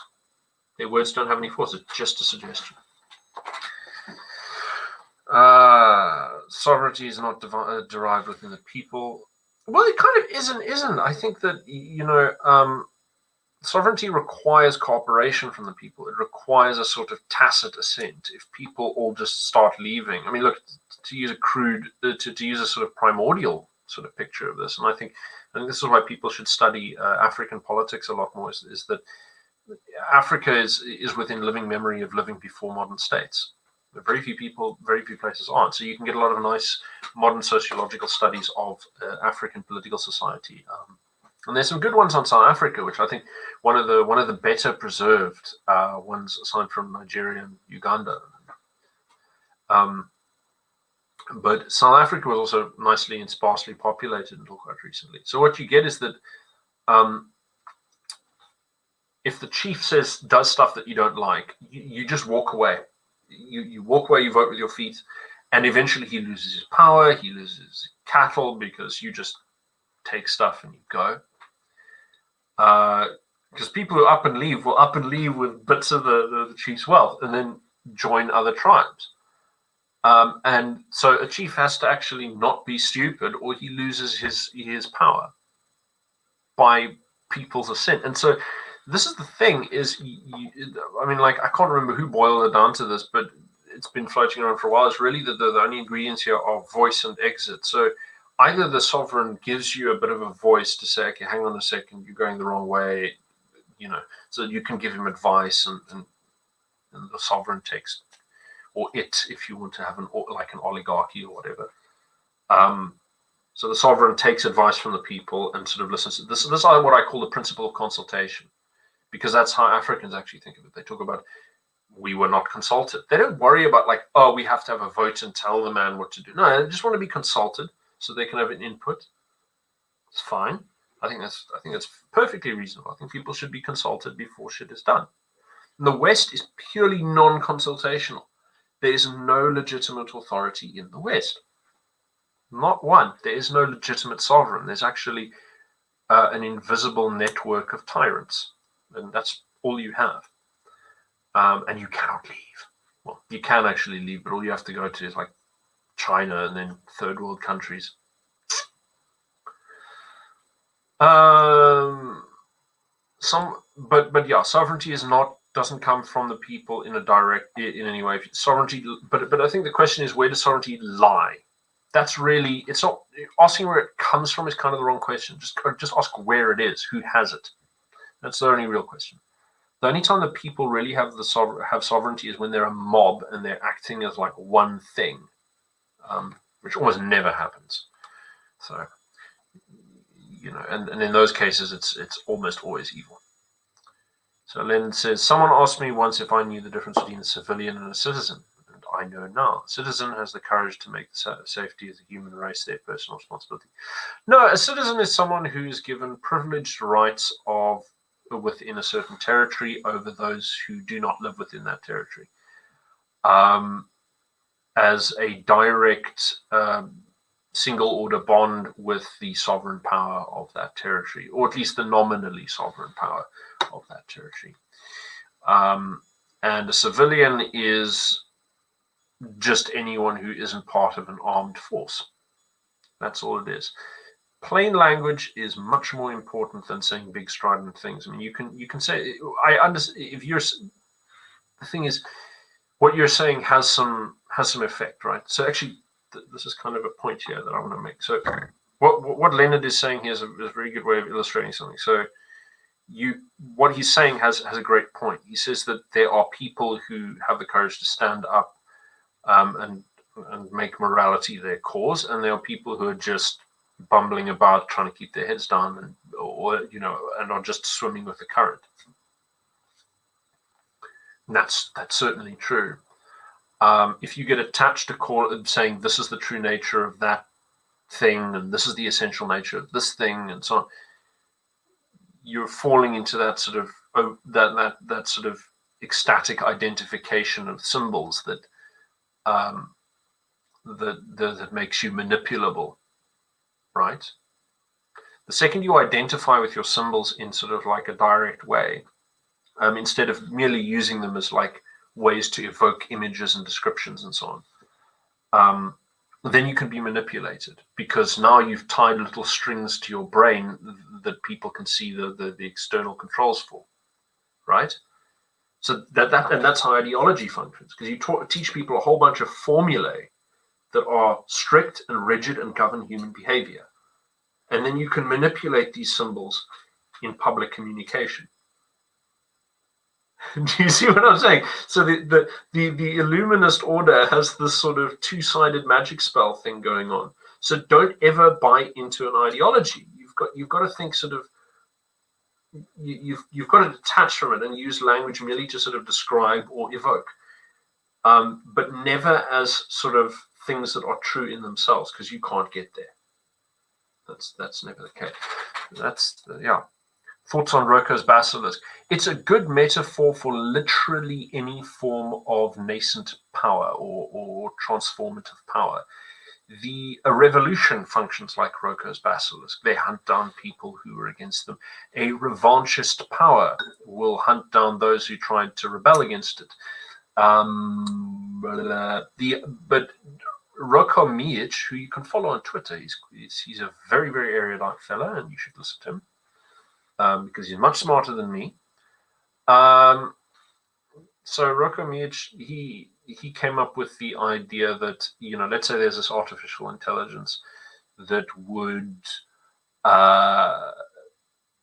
harm anyone who tried to prevent it from coming into being. Those clearly exist, because every sort of social grouping, every sort of artificial consciousness that's been structured by ideology or capital, either which form, actually behaves like Rocco's basilisk if it's sufficiently malevolent. And there's always a degree of purge, but a lot of the times power is satisfied to purge only the few people who are really close to the levers of power, and they leave most people to be okay. But the big thing about revolutionary sort of ideologies is that they want to transform everyone. Everyone must be part of this great organism, like Pierre Teilhard de Chardin, who's the famous Jesuit priest and archaeological fraud. Oh my God, you should look him up. He sort of talked about the noosphere, like, when you take nootropics to help your brain. So the noosphere is like the big brain, the big mind that we must all join and sacrifice our autonomy to for the sake of progress and evolution and so on and so forth. So it never tells you where you're progressing to. Like you're never told what comes after that. Like you never know why. You never learn in this joke why the lady is trying to seduce these three nerds in the bar.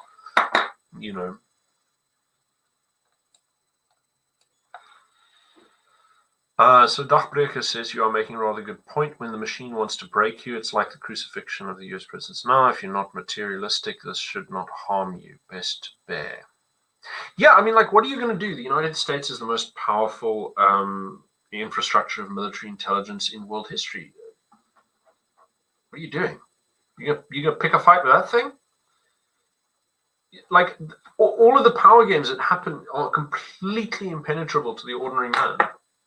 You just watch the superficial show going on, and you have no idea what people are doing. You have no idea what deals they're brokering. you can speculate maybe 50, 60 years after the fact, when you've got like nice long time to go through the archives and say this guy invested in that, and this policy document said this, and you can get a general picture of the institutions that are being built long term for the future of mankind in various ways, but they stumble and they change trajectory based on what's useful to the various sort of financial interests or the commodity cartels or service cartels, various things like that that shift and change. So it's not static, and it's very difficult to follow. Is Bitcoin worth all the hype? Maybe. Sorry, I'm being a dick. I have no idea. I made a little money of it over the holidays, and I have a little money in it still now. But and it's useful money, don't get me wrong, but it is a very volatile commodity, and no one knows where it's going or what it's doing. And some people engage in idol worship, but we must also realize that really all this is gambling. And equally, saving in fiat currency is a gamble. So the way I sort of see it is like, all you're doing is you're trying to be prudent in looking after your assets, but I don't really know. I mean, like, you put a little bit of money into stocks, you put a little bit of money into metals, put a little bit of money into crypto, things like that. Try to keep the little bit that you have from dumping, from evaporating under inflation.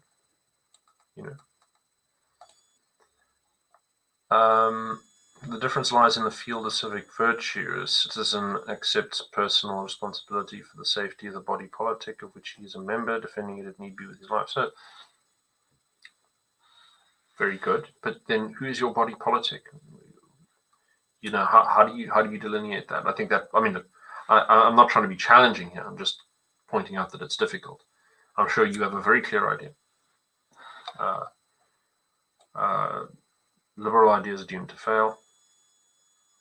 Maybe they succeed, and we see horrors as yet unimagined. Doomed to fail or used to mutilate the human form to suit what's there we go, because I preempted what I was going to say. I feel like the dum-dum in a room full of smart is, don't worry about it. I use a lot of big fancy words, but the only reason I know anything about this is because I'm an absolutely obsessive freak.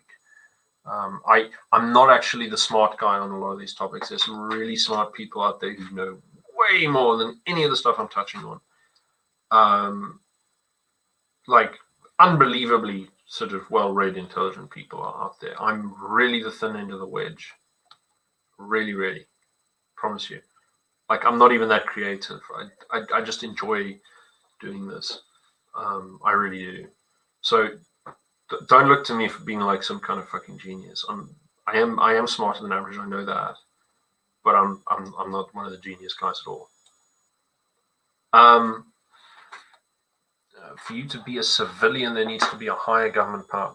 Yeah, like, I don't know. Oh, sorry, my chair's a piece of shit, and I'm on a very uncomfortable cushion, which is really just a folded blanket that is at least 30 years old.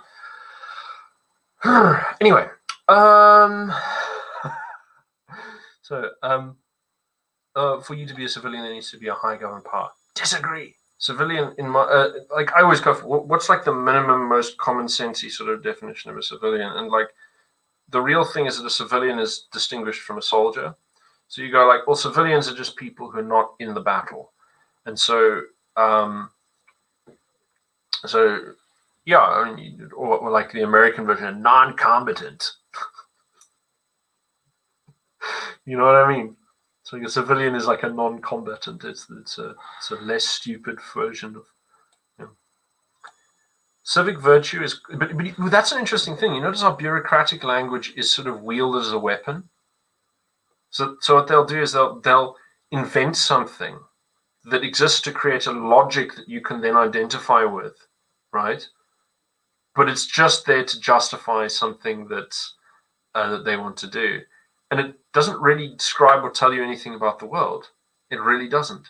It just tells you about what their desires are if you know how to recognize it. So you look at government policy, all of the weird, wanky terminology they use is actually just it's weaponized language. It's like magic spells, in that sense. I mean, if any of you want the first time I actually came across any of these ideas was when I was at college, and I was a bit of a stoner, and I was watching an interview with Alan Moore. And so Alan Moore had he talked about, oh, what is magic? Well, magic is when it's casting a spell is to spell, and so he has a sort of picture that it's a manipulation of language and symbols to cause transformations in human consciousness. And so he sees and so he says that art and language and literature and music are all actually magic, and that in producing all of this kind of stuff that you're manipulating people. And you notice in Africa it's much more transparent than elsewhere, but around the world musicians are used as instruments of propaganda. In the West, it's much more indirect, and often they'll subscribe to the propagandistic vision themselves, and they don't need to be told by anyone. They use their music to propagate certain. Like Lady Gaga is very big with this about sort of transgenderism and queerness and all this kind of these funny sort of postmodern sexual ideas, and she pushes them with her music. You can look at Kendrick Lamar, who, regardless of what you think of what your taste in music is, the man is actually, he's one of the few people who's really, really turned rap into an actual art. And you're not, I mean, if you're on the stream, you're probably not going to like what Kendrick Lamar has to say, because it's black nationalism, and it's all about, it's kind of actually the best way to think about it is fascism for black Americans. But it's very, very well written, and he has his own sort of highly creative and very, very well referenced set of symbols that he uses, referring to bits of old literature and things from television, things from rap classics, and so on. And so there's this folk repertoire that he's drawing from in a very, very rich way, and he plays with some very, very serious ideas about mortality and masculine vigor and combat and power and self-esteem and nationalism and race, all of these things. Kendrick Lamar, do not moenie hom onderskat nie. Hy is 'n man met 'n helder gedagte daai man.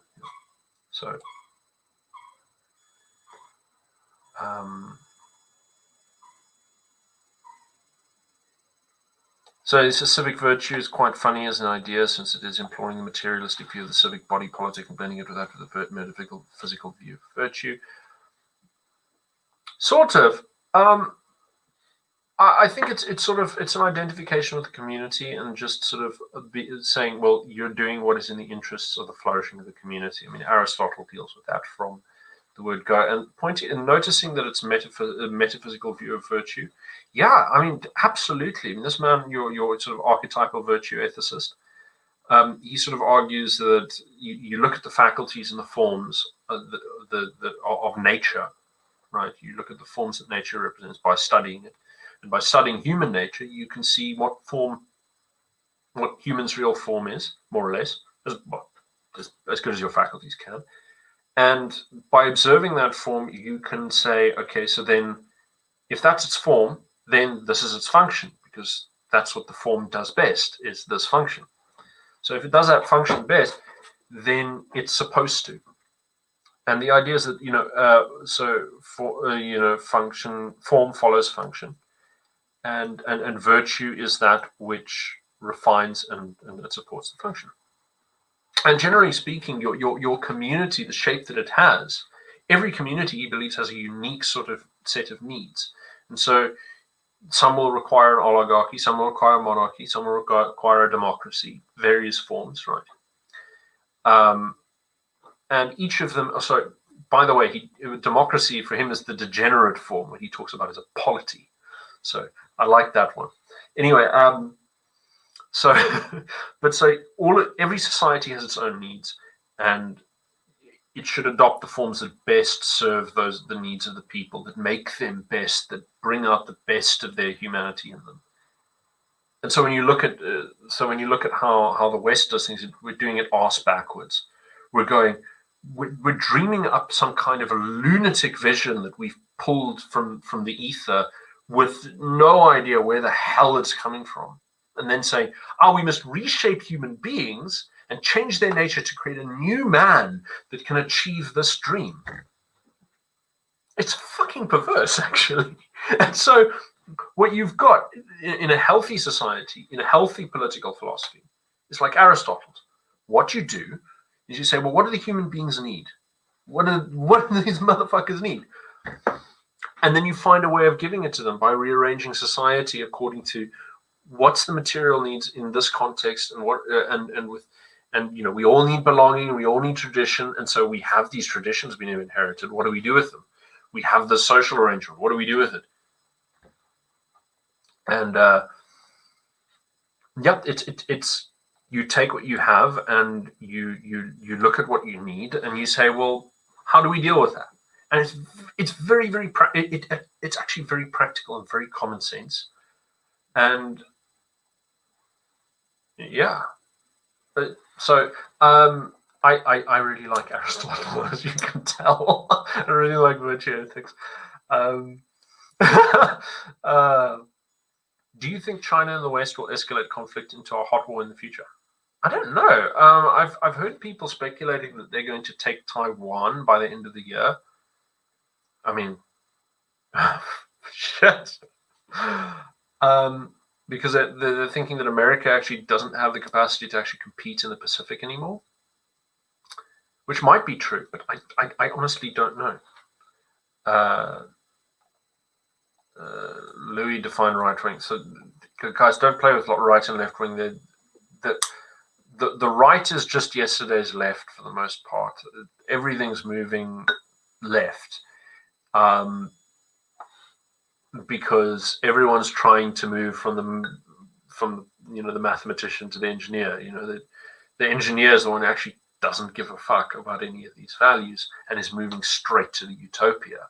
He's kind of dragging everyone else behind them and making them pay for whatever it takes to get to utopia. And maybe the cost is a little bit less than you think, but when you get there is when you really pay for it, because you have no idea what that woman wants of you. Anyhow, there aren't any more right-wing. That's correct. There are no more right-wing people in any political sphere. There are right-wing people hiding amongst the foliage. Those of us who want to try and preserve tradition and so on. And for the most part, now we're still free to do so. It's difficult to do everything that you want to do over the internet. But actually, it's kind of okay if you keep your head down. It's fine. Don't worry about it. There are those who want to conserve, and there are those who want to progress. The thing about conservatism is that, you have to know what you're conserving, because if you don't know what you're conserving, all you're doing is you're pressing pause on yesterday's progress. And that's kind of the thing, is that this constant social amnesia, it really, really empowers progress, because then you get someone like Boris Johnson, who's considered like a far-right lunatic by the left-wingers. And yet he's further left than any government that they've had before. And somehow he's still considered far right. It's really, really, really bizarre. I mean, this is a guy who's saying, oh, well, bugger marriage and, bugger the heterosexual family. It's outdated nonsense. He calls others a supine protoplasmic jelly, but there's no more jelly than Boris Johnson. I mean, my goodness, the man's rolled over so many times. Reasons are right. I've never won anything. Ooh, nice new questions. Hello, Klipkop. Nice to see you here. Bonati, lekker to see you. I think I've missed some questions. Keep the beard trimmed. One would not want to start resembling Jack Dorsey. That is correct. That does look a bit stiff. But my beard is kind of bushy. It tends to grow out on the cheeks a lot, and so I tend to just look like an upside down pom pom, you know.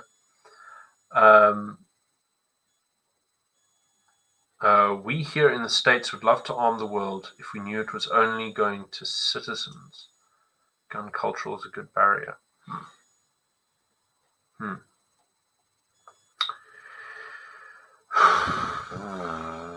I don't know if guns are going to help you. I mean, I don't think they hurt. I think they could help. I don't know if they're the solution. I don't know if they're the solution.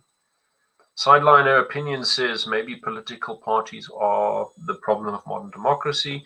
Should we not rather vote for local people who know how to represent? I agree. If you're going to participate in electoral politics at all, focus on the local.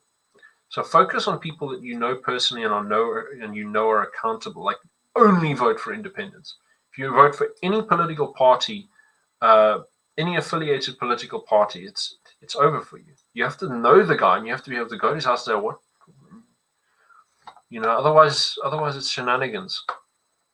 And don't trust, like, the mayor of a big city. You don't know what's going on there. There's big forces that they're controlling, and, you know, very, very big forces that, you know, Gramsci used to say that the state was the site of, I can't remember this quote, it's the site of negotiation of power between elites. And I think that's actually quite accurate. Mayor isn't a civilian. No, the mayor is not yeah. Well, you know, he's involved in directing armed men around, you know, Metro Police. It's not a civilian.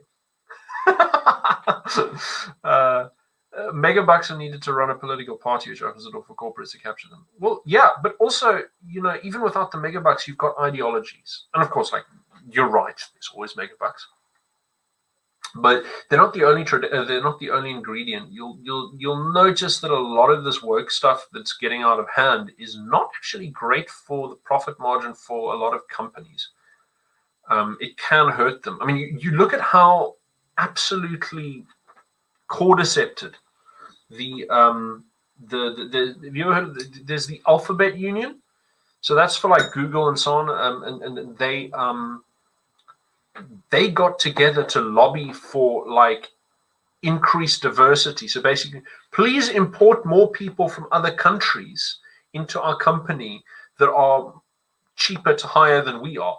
Like, can you imagine a union bargaining for that in the old days? Why do you think unions are never for free trade agreements? You know? There's, like, the old Labour crowd in the UK voted for Brexit. For a reason. They understand open borders and Labour competition. You know? And it's actually kind of good to have fairly hard borders and have a lot of economic nationalism for one particular reason. I mean, there are a lot of costs. Don't let anyone say that there aren't costs. But if you look at Rhodesia, because it's the most recent sort of, like, completely enclosed economy that we've had, that we actually have access to and we have lots of data for. They had during under sanctions from 1965 till 1980, they had an incredibly diverse economy. Like, they had local professionals in every single sector. They had lots of local development in lots of different sectors. They found ways to produce what they needed. And what happened is that they do need some trade. They couldn't withstand the onslaught of foreign-funded mercenaries coming into their country without trade through South Africa, right? So South Africa was helping them with a bit of sanctions busting, and so, I mean, this should give you the shape of the costs and benefits of economic isolation, right? You can create a diverse economy that has value, but, you know, you're not going to be able to defend yourself against outsiders very much, and you're very, very weak. I mean, like, they got taken by absolute muppets whose training was in, like, North Korea, for crying out loud. So, yeah, I mean, look, if you look at the kill-death ratio in the Rhodesian Bush War, it was between 10 and 15 to 1. So they're not weak people, the Rhodesians. They were very, very efficient. They were very sound, but they lost. They lost because there's a certain dynamic to this. And Forster in 77, was it 78, decided to cooperate with the international embargo, and Rhodesia went bye-bye. Because you can't run a war from isolation. I mean, that's why the Japanese had to open up, because if you're in isolation and you're at peace, then you can enjoy wonderful splendor, splendid isolation. Your culture becomes rich and beautiful, but eventually it ends when someone comes to the border. And the thing is that the global government are hoping that they'll do that at a global level and dissolve all of the cultural differences all over the globe to create one single homogeneous civilization of all men who are all owned and managed centrally by wise, rational elites. But I've seen the shape of their plans, and they're awful. It's basically slow motion Mugabenomics, and I'm not having it. There's no way of checking it. There's no voice in the system, so there has to be exit. You understand? Have I seen Starship Troopers? Yeah, I've seen Starship Troopers. I haven't read the novel, but I hear that they really bunged up Robert Heinlein's vision. I really should read Robert Heinlein. I'm told that he's got some interesting perspectives. I mean, the people who directed that movie didn't even read the book. Just tell you everything you need to know. They're like, oh, well, militarism is fascism, and thinking that your country has value is fascism, and so on. Dehumanization is something that liberals do fairly frequently. So, hell's bells. I don't think anyone who looks at that film, it's as a fun, silly film. I think the book probably has more going for it, but I haven't read it. I know that the film was a betrayal of the book and so on. It's sort of a Sith thing to do, to turn someone's work inside out. Write a pastiche rather. Do like Spaceballs if you don't like it. That's the anyway. Members of a political party end up towing the line instead of voting with their conviction. That's organized society. You're going to have to do that if you make sacrifices for the community. They make sacrifices for the party. The devil hides behind isms. There you go. That's kind of what I was getting at a lot. The thing is, Jung is empowering you to wield your own isms, kind of. Because he also talks about this thing where the self and God are kind of one thing.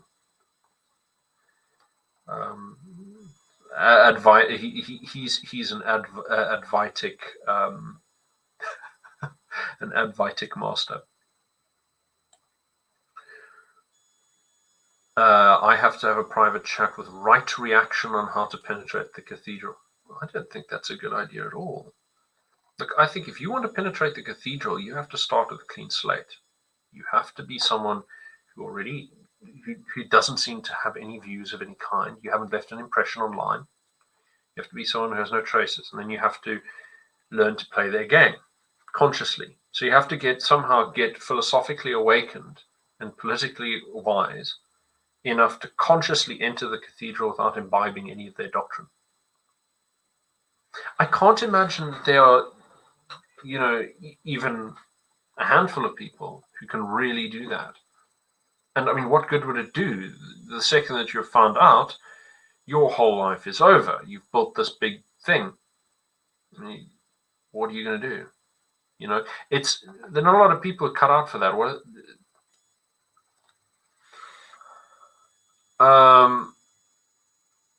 But I mean, Yarvin makes some interesting points. He sort of says, well, look, get worthy, and this thing is coming down because it's bad. And so eventually there's going to be a rupture in the system. And so you want to be there in order to ride in on the armored train and seize Moscow from Kerensky. Basically, that's he's saying is basically be Lenin, but for not communism, which quite an analogy. Bit of a stoner. I think you're referring to earlier when I said I was a stoner at UCT, when I was a student at UCT. No, I was stoned every day for the first 2 years I was there. I don't think I had a single sober day for the first 2 years of undergrad.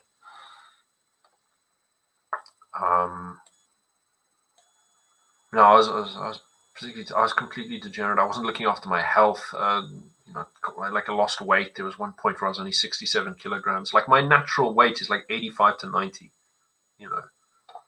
So no, I really fell into the student life hard. Like, anyway. He says, I like Kendrick, but I like Hobson more. Look, Hobson he leans towards more correct moral perspectives, but I don't think that he's more mature in them, if that makes sense. And I don't think that he's more mature as a person either. He's doing these things kind of out of a reaction, I think. I can't be sure. Also, he's a bit repetitive. The thing about Kendrick is that he's interesting. And his beats are better.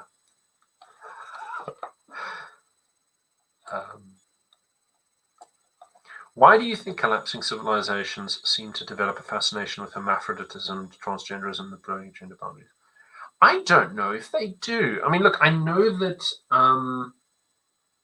Camille Paglia says that they do. I would have to read what she writes about it. I've only heard things from YouTube, but I should totally read her books. I have to read her books. Oh my god.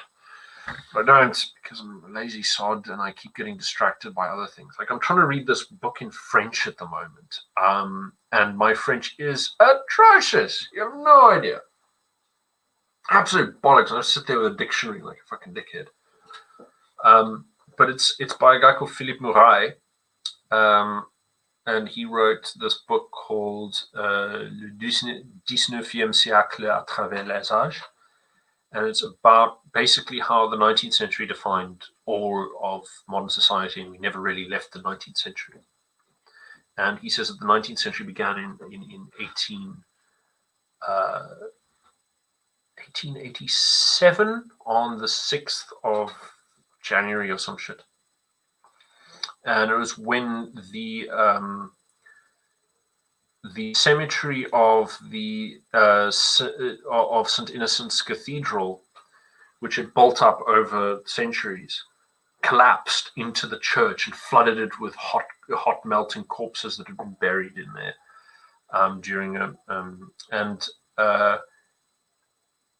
he sort of says that this really captured the public imagination and transformed a lot of things. But in the introduction, he said, in the foreword, he says the most amazing shit. So he says in 1983 he was in California and he realized that he was in the midst of a new civilization that had arrived. And my personal perspective is actually that that civilization had started back in the 18th century in those secret societies. Or rather, I mean, that tradition had existed before.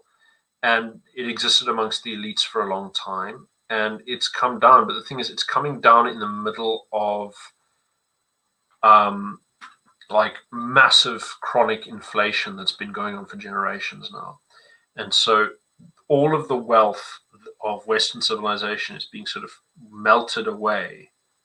So you've got this top-heavy, advanced industry on the top, and the base is being whittled away by the currents of inflation over time. I mean, when I finish the Mugabenomics essay, I'll read it out here in a little series, and then we can talk about that. But it's a very, very long essay, that one. You guys are still talking about Starship Troopers. The quote was more engaging than I expected to be. Boris is a commie. You know what? I don't think the commie thing makes. I mean, like it's fine as an idea, but it's not really all that helpful. Like, communism is only part of the picture. The full sort of philosopher's stone, so to speak, is the Illuminist society. So you've got to imagine Plato's Republic is what they're trying to build, right? It's a society where everyone is completely atomized, and they're allocated jobs based on, what they're supposed to do. Kind of like that career chip that they get in Futurama. So you do that, and then there's a whole bunch of programs that they're doing using sort of tradable blockchain skill accumulation that can be transferred peer to peer. You get credits recognized, things like that, and it's cradle to grave. Like, they're already starting these programs with kids in the US in some areas. And the general idea is that you learn cradle to grave, and your skills become directly tradable in the market on blockchain. So you're completely plugged in, and then you're taught to be sort of an atom. The family's bad, so and it's also difficult to sustain the family in a high inflation environment. And it's especially hard to sustain a family when you are on welfare in public housing, which is it's a very, very sort of antisocial and hostile environment to live in. And the system that they're bringing of universal basic income is, you have basically you're gonna have a fixed package that you're going to receive, and it's been primed already by a lot of people. I don't know which governments are going to go for what form of this, but the general picture that I'm getting is actually that it's they don't want people to be using this in the way that they're selling it. And so you can sort of see the two-sided thing of this when you look at someone like Rutger Bregman. So Rutger Bregman, go look him up. So there's a thing a couple of years ago, where he appeared at Davos, and he's like this, he's an anarchist, and he says, I think the rich should pay taxes, and I think people should get free money, yeah, and I think, the borders should be open, brah, and, whatever. And then people are like, oh, rock and roll, he totally, showed them the finger. He was paid to be there. Do you think they didn't read his book before he arrived? It's this kind of theater that everyone on the left falls for all the time. It's like, if someone wealthy is paying someone to speak, it's because they want those words to be heard, right? It's like the Soviet Union was an instrument for, General Electric and Standard Oil, and they got to use Russian, they got to build Russian industry, they got to oversee Russian industrialization, they've got to extract Russian resources.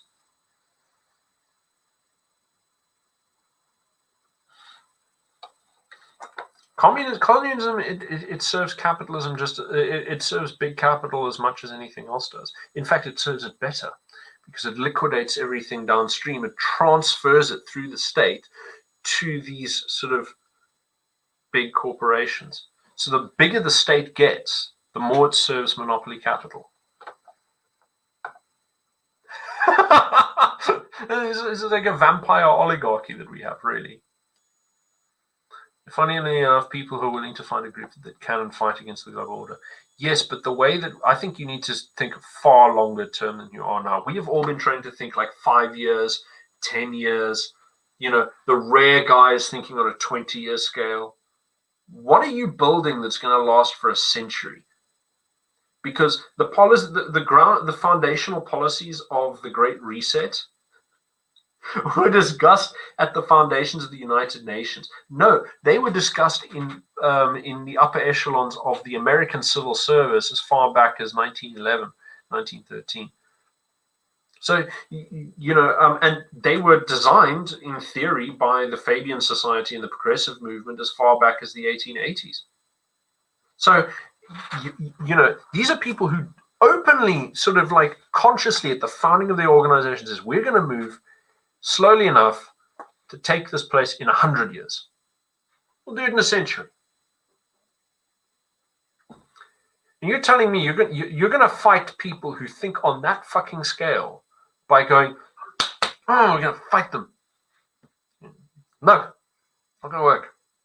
Sorry, I don't mean to burst your bubble. I'm just saying, electoral politics or, rebellious politics, I don't think it's the way to go. You gotta think way longer term than everyone else. And your principles have to be stronger because they have power. You have to have willpower because, what other kind of power do you have? So,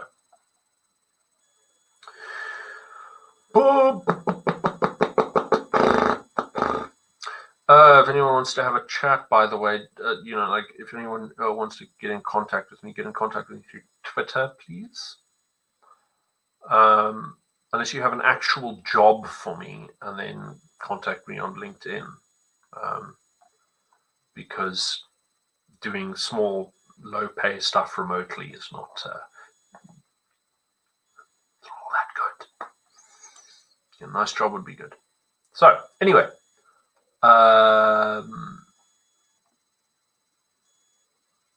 Greetings and salutations to everybody. And Marabani is saying, you are describing exactly what the AfD has done in Germany. I can't remember when I was saying that exactly, but I'm sure. Modern democracy gives too much power to the leader of a political party, capture the leader. I'm going to stop, by the way, in 10 minutes, just as an arbitrary thing, because my throat is getting dry. 2 hours, I think, plenty of time for a stream.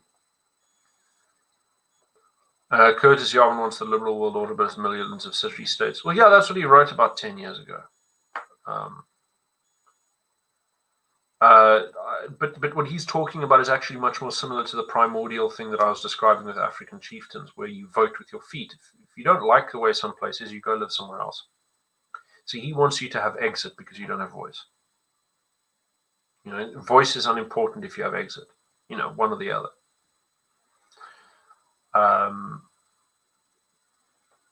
And then people are talking about Starship Troopers.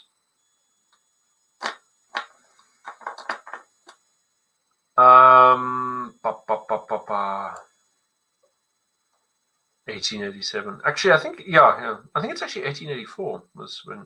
Yeah, that's what I was talking about. Fabian Socialists. Yeah.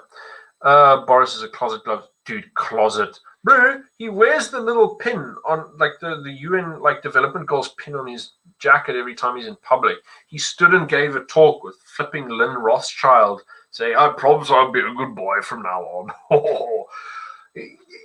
Ooh, closet. No, he openly talks about we need to strengthen global governance and, get things done and global Britain.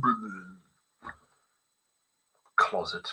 These people are never in the closet. They actually tell you what they are all the time. But the thing is, the for gays doesn't require them to have secrets most of the time. The only parts that are secret are actually the nuts and bolts of how it works. So they'll talk about these values in public, and the only people who are going to notice them are people who read UN policy documents. And the first time I actually ended up reading UN policy documents, because I'm an idiot, is when I got to do my master's degree. I could have been reading UN policy documents 10 years ago. Hell, I could have been reading it earlier than then. And I get to and I start reading them, and I realize these people are insane. They want this. They want the most totalizing government control that's ever existed in the history of mankind over the largest territory that's ever been dominated, according to economic principles that patently don't work or have a specific but very evil end. And it's there in black and white. You don't have to reach. They publish details and details of this kind of stuff online, what they're doing. No news media discusses it. Ever.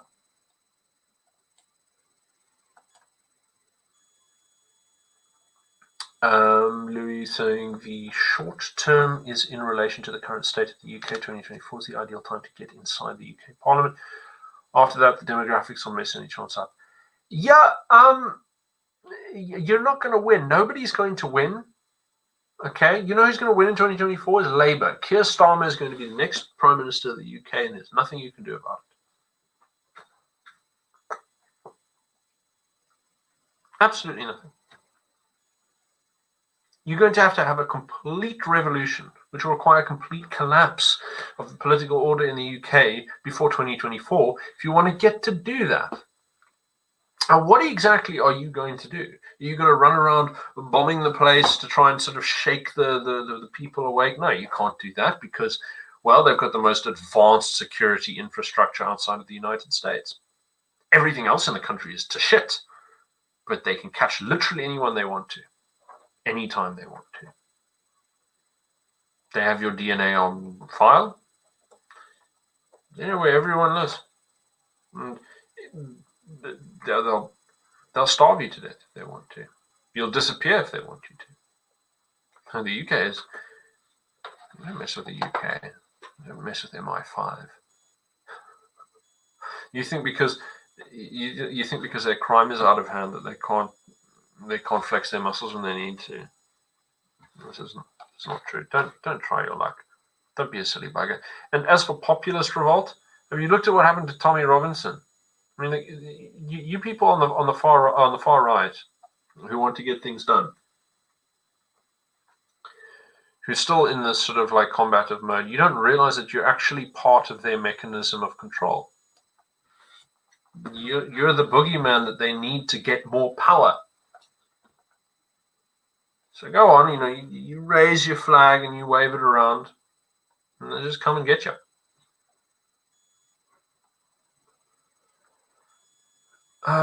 Wendy Wilson wants to know who I am. My name is Robert Daigen, and my name is on Twitter as Robert Daigen, and yep, you can go find me, and I also have a blog that's linked on Twitter there, but it's also linked in the description of this video, so you can check it out, and I've written tons of crap.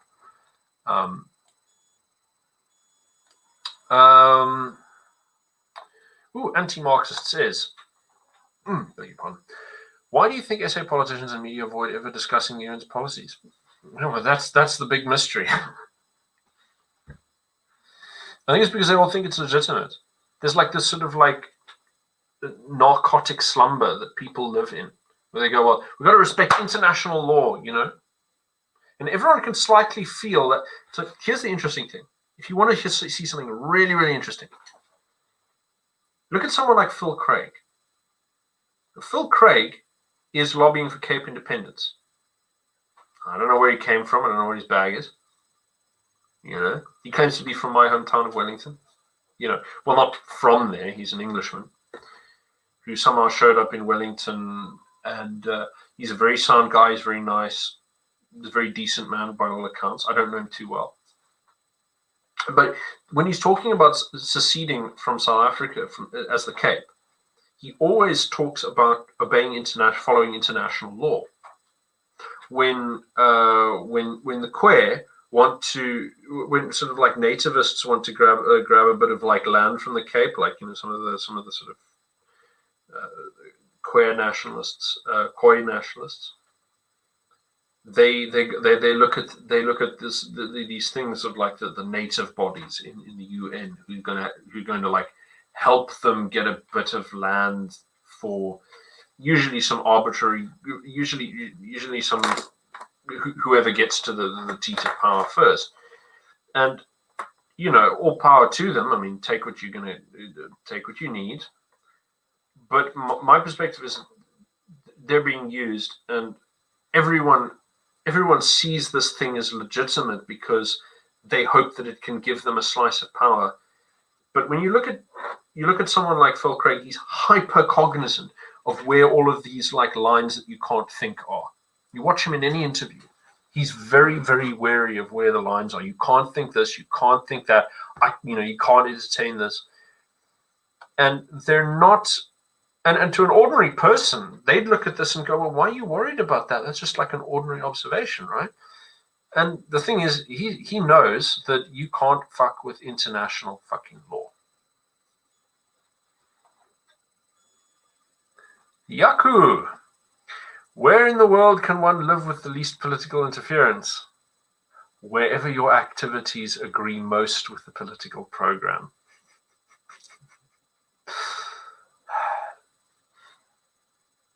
I can assure you, Phil is a Scotsman. Oh, Sherbet. Oh, that's funny. Leonard says, I'm going to move to Poland. Oh, that might be. That could be nice. I'm told Poland's very nice. Never been there. Louis thinks AfD and Swedish Democrats are on their way to power. No.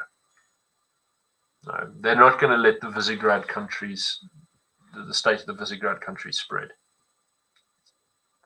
There's no way. There'd have to be some kind of crisis. I mean, it's possible. It's certainly possible. But it's such a long shot. I mean, my goodness.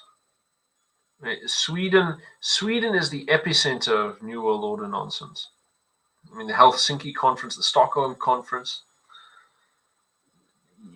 you know, that whole Scandinavian region, they're directly plugged into that infrastructure. Very, very high levels. They deeply respect it. Ask anyone who's in Swedish, if you meet anyone who's in Swedish, the academy in Sweden. Oh my God, the ideological capture is unbelievable. You know, and demographics are not in their favor. You know, they're already a third of their country in the last like 10, 15 years. They're not going to win. It's over. When you say koi, is the spelling of it koi? Yeah, that is correct. I mean, some of them call it koi or koi. You know, it depends who you're talking to, really. Once you're inside the beast, it is difficult for it to remove you without damaging itself. No. Bollocks! Bollocks! The second you get identified, you're gone. In fact, you make it stronger because then they can crack down on more motherfuckers. Nah, it's how it goes. See? But I mean, look, change can come. It's just that you don't. How should I put it? How would you kill an elephant? You know, you think you can sneak up underneath it and stab it, you know, like up from underneath, like a brave little pygmy. But pygmies get trampled all the time. By the way, I'm referring to an actual thing that happens. That there's a traditional way of hunting elephants in the Congo forests, and you know, African pygmies, you know, the Twa people, tiny little dudes. Some of them actually have known, and traditionally the way they hunt elephants is that they'll sneak up underneath the elephant. And apparently you have to stab directly into its heart. And you have to then stand still because how often are you called a pessimist? I'm always called a pessimist because I am. I'm saying the world is bad, but I'm trying to keep a positive attitude and say there's stuff we can do, even though the world is a bit crap right now. So that's the distinction: is positive and negative attitude, pessimism and optimism. Pessimism and optimism are descriptions. They're like, you know, is the world good? Is the world bad? Like, are things, you know, is it hot or is it cold? But positive and negative attitudes are, you know, how you react to it. And so I think, you know, being a positive pessimist is actually probably the best attitude to have. Koi became kwe somewhere along the line. Is there kwe now too? Well, the thing about that, Clipcorp, is that that's merely just an accent. You know, it really depends, you know, who you talk to, because the Khoi that live in southern Namibia, they refer to their language as Kwekwekobab. So it's really like a regional variation, and yeah. Oh yeah, like I might be misremembering this because I read it on this really, really excellent anthropology blog, which Sherbet, I can't remember the name of it now. I think it's called Evolving Moloch. It's a fantastic anthropology blog. You check it out. But so the pygmy, no, it was on the guy's Twitter. He posted on his Twitter. Anyway, but he's on Twitter. So that fella, his name is Will Durant or something. Anyhow, so he's talking about the pygmies, and they're supposed to like stand still and like not even make a sound or anything, and the elephant, has to like walk off on its own, because if it notices that you're there, then it's going to throw one last temper tantrum and turn you into smithereens. And if you get it wrong in the meantime, you obviously die. And there's like huge bravery behind it. But the fact of the matter, elephants are extremely dangerous, and killing them is just almost impossible. And the creatures that take down an elephant really have to quite outnumber it. I mean, there's very little recorded footage. Yeah.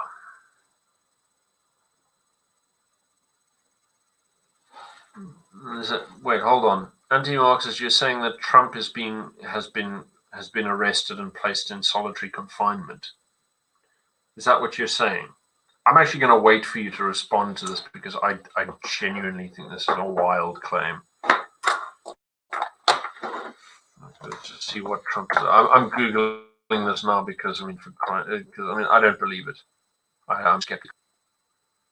If they've arrested him, look, I can fully believe that they'd do some wild crap to him, if they could get away with it. Which they might be able to, but I don't know about that.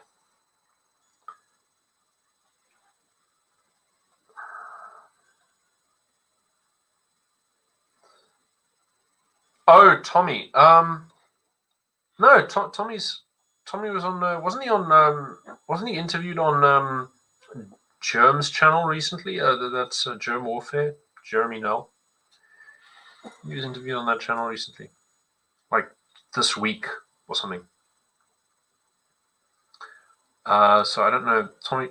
Funnily enough, I went to high school in Bedfordshire, which is in Bedford, near Bedford actually, the funny little town called Sharnbrook, which means the Sharn is an Old English variant of the word shit. So it basically means the side of the river where people dump their shit. But anyhow, but Tommy Robinson was from the next town, big town on from Bedford, which was Luton. And so that area actually had a lot of like white nationalists in it. And I went to school with a couple of people whose parents were British Nationalist Party voters. And I mean, like at that age, no one's political. I was like one of the very few people who had any political opinions at all. Like no one gave a fuck. Politics is like, ugh. Like you sort of float along. You go, okay, well, like Obama's good. Obama. And I was like reading Noam Chomsky, and I thought I was really smart, and I was like, no, Obama's just going to be like every other American president, a war criminal, blah, blah, blah. I mean, it's true, but it's just sort of like really cheeky, just parroting some other guy's, opinions without having any sort of independent thought, and pretending to be a smart bastard. But yeah. Anyways, man, it's been fun chatting to you fellas and ladies. But I'm gonna run off, and I'm gonna make myself a hot tea, and I've got a book to translate, and I've got an online course to do, and yeah, so I've got stuff going on. So I will see you around, and hopefully you enjoyed the essay and you understand what I was getting at. Because I mean, really, honestly, looking back at it now, I'm thinking like I really should have clarified so much more. I wrote it sort of in one draft yesterday afternoon when I was just feeling a bit of a vibe. It's not my. I should have done. I should have done a bit better. When I compile these things into a book, I'll definitely reform them. I'll definitely sort of make them clearer. But anyhow, cheers, everybody. Night, night, and don't start a fight with the state. Don't get trampled by the elephant. Right.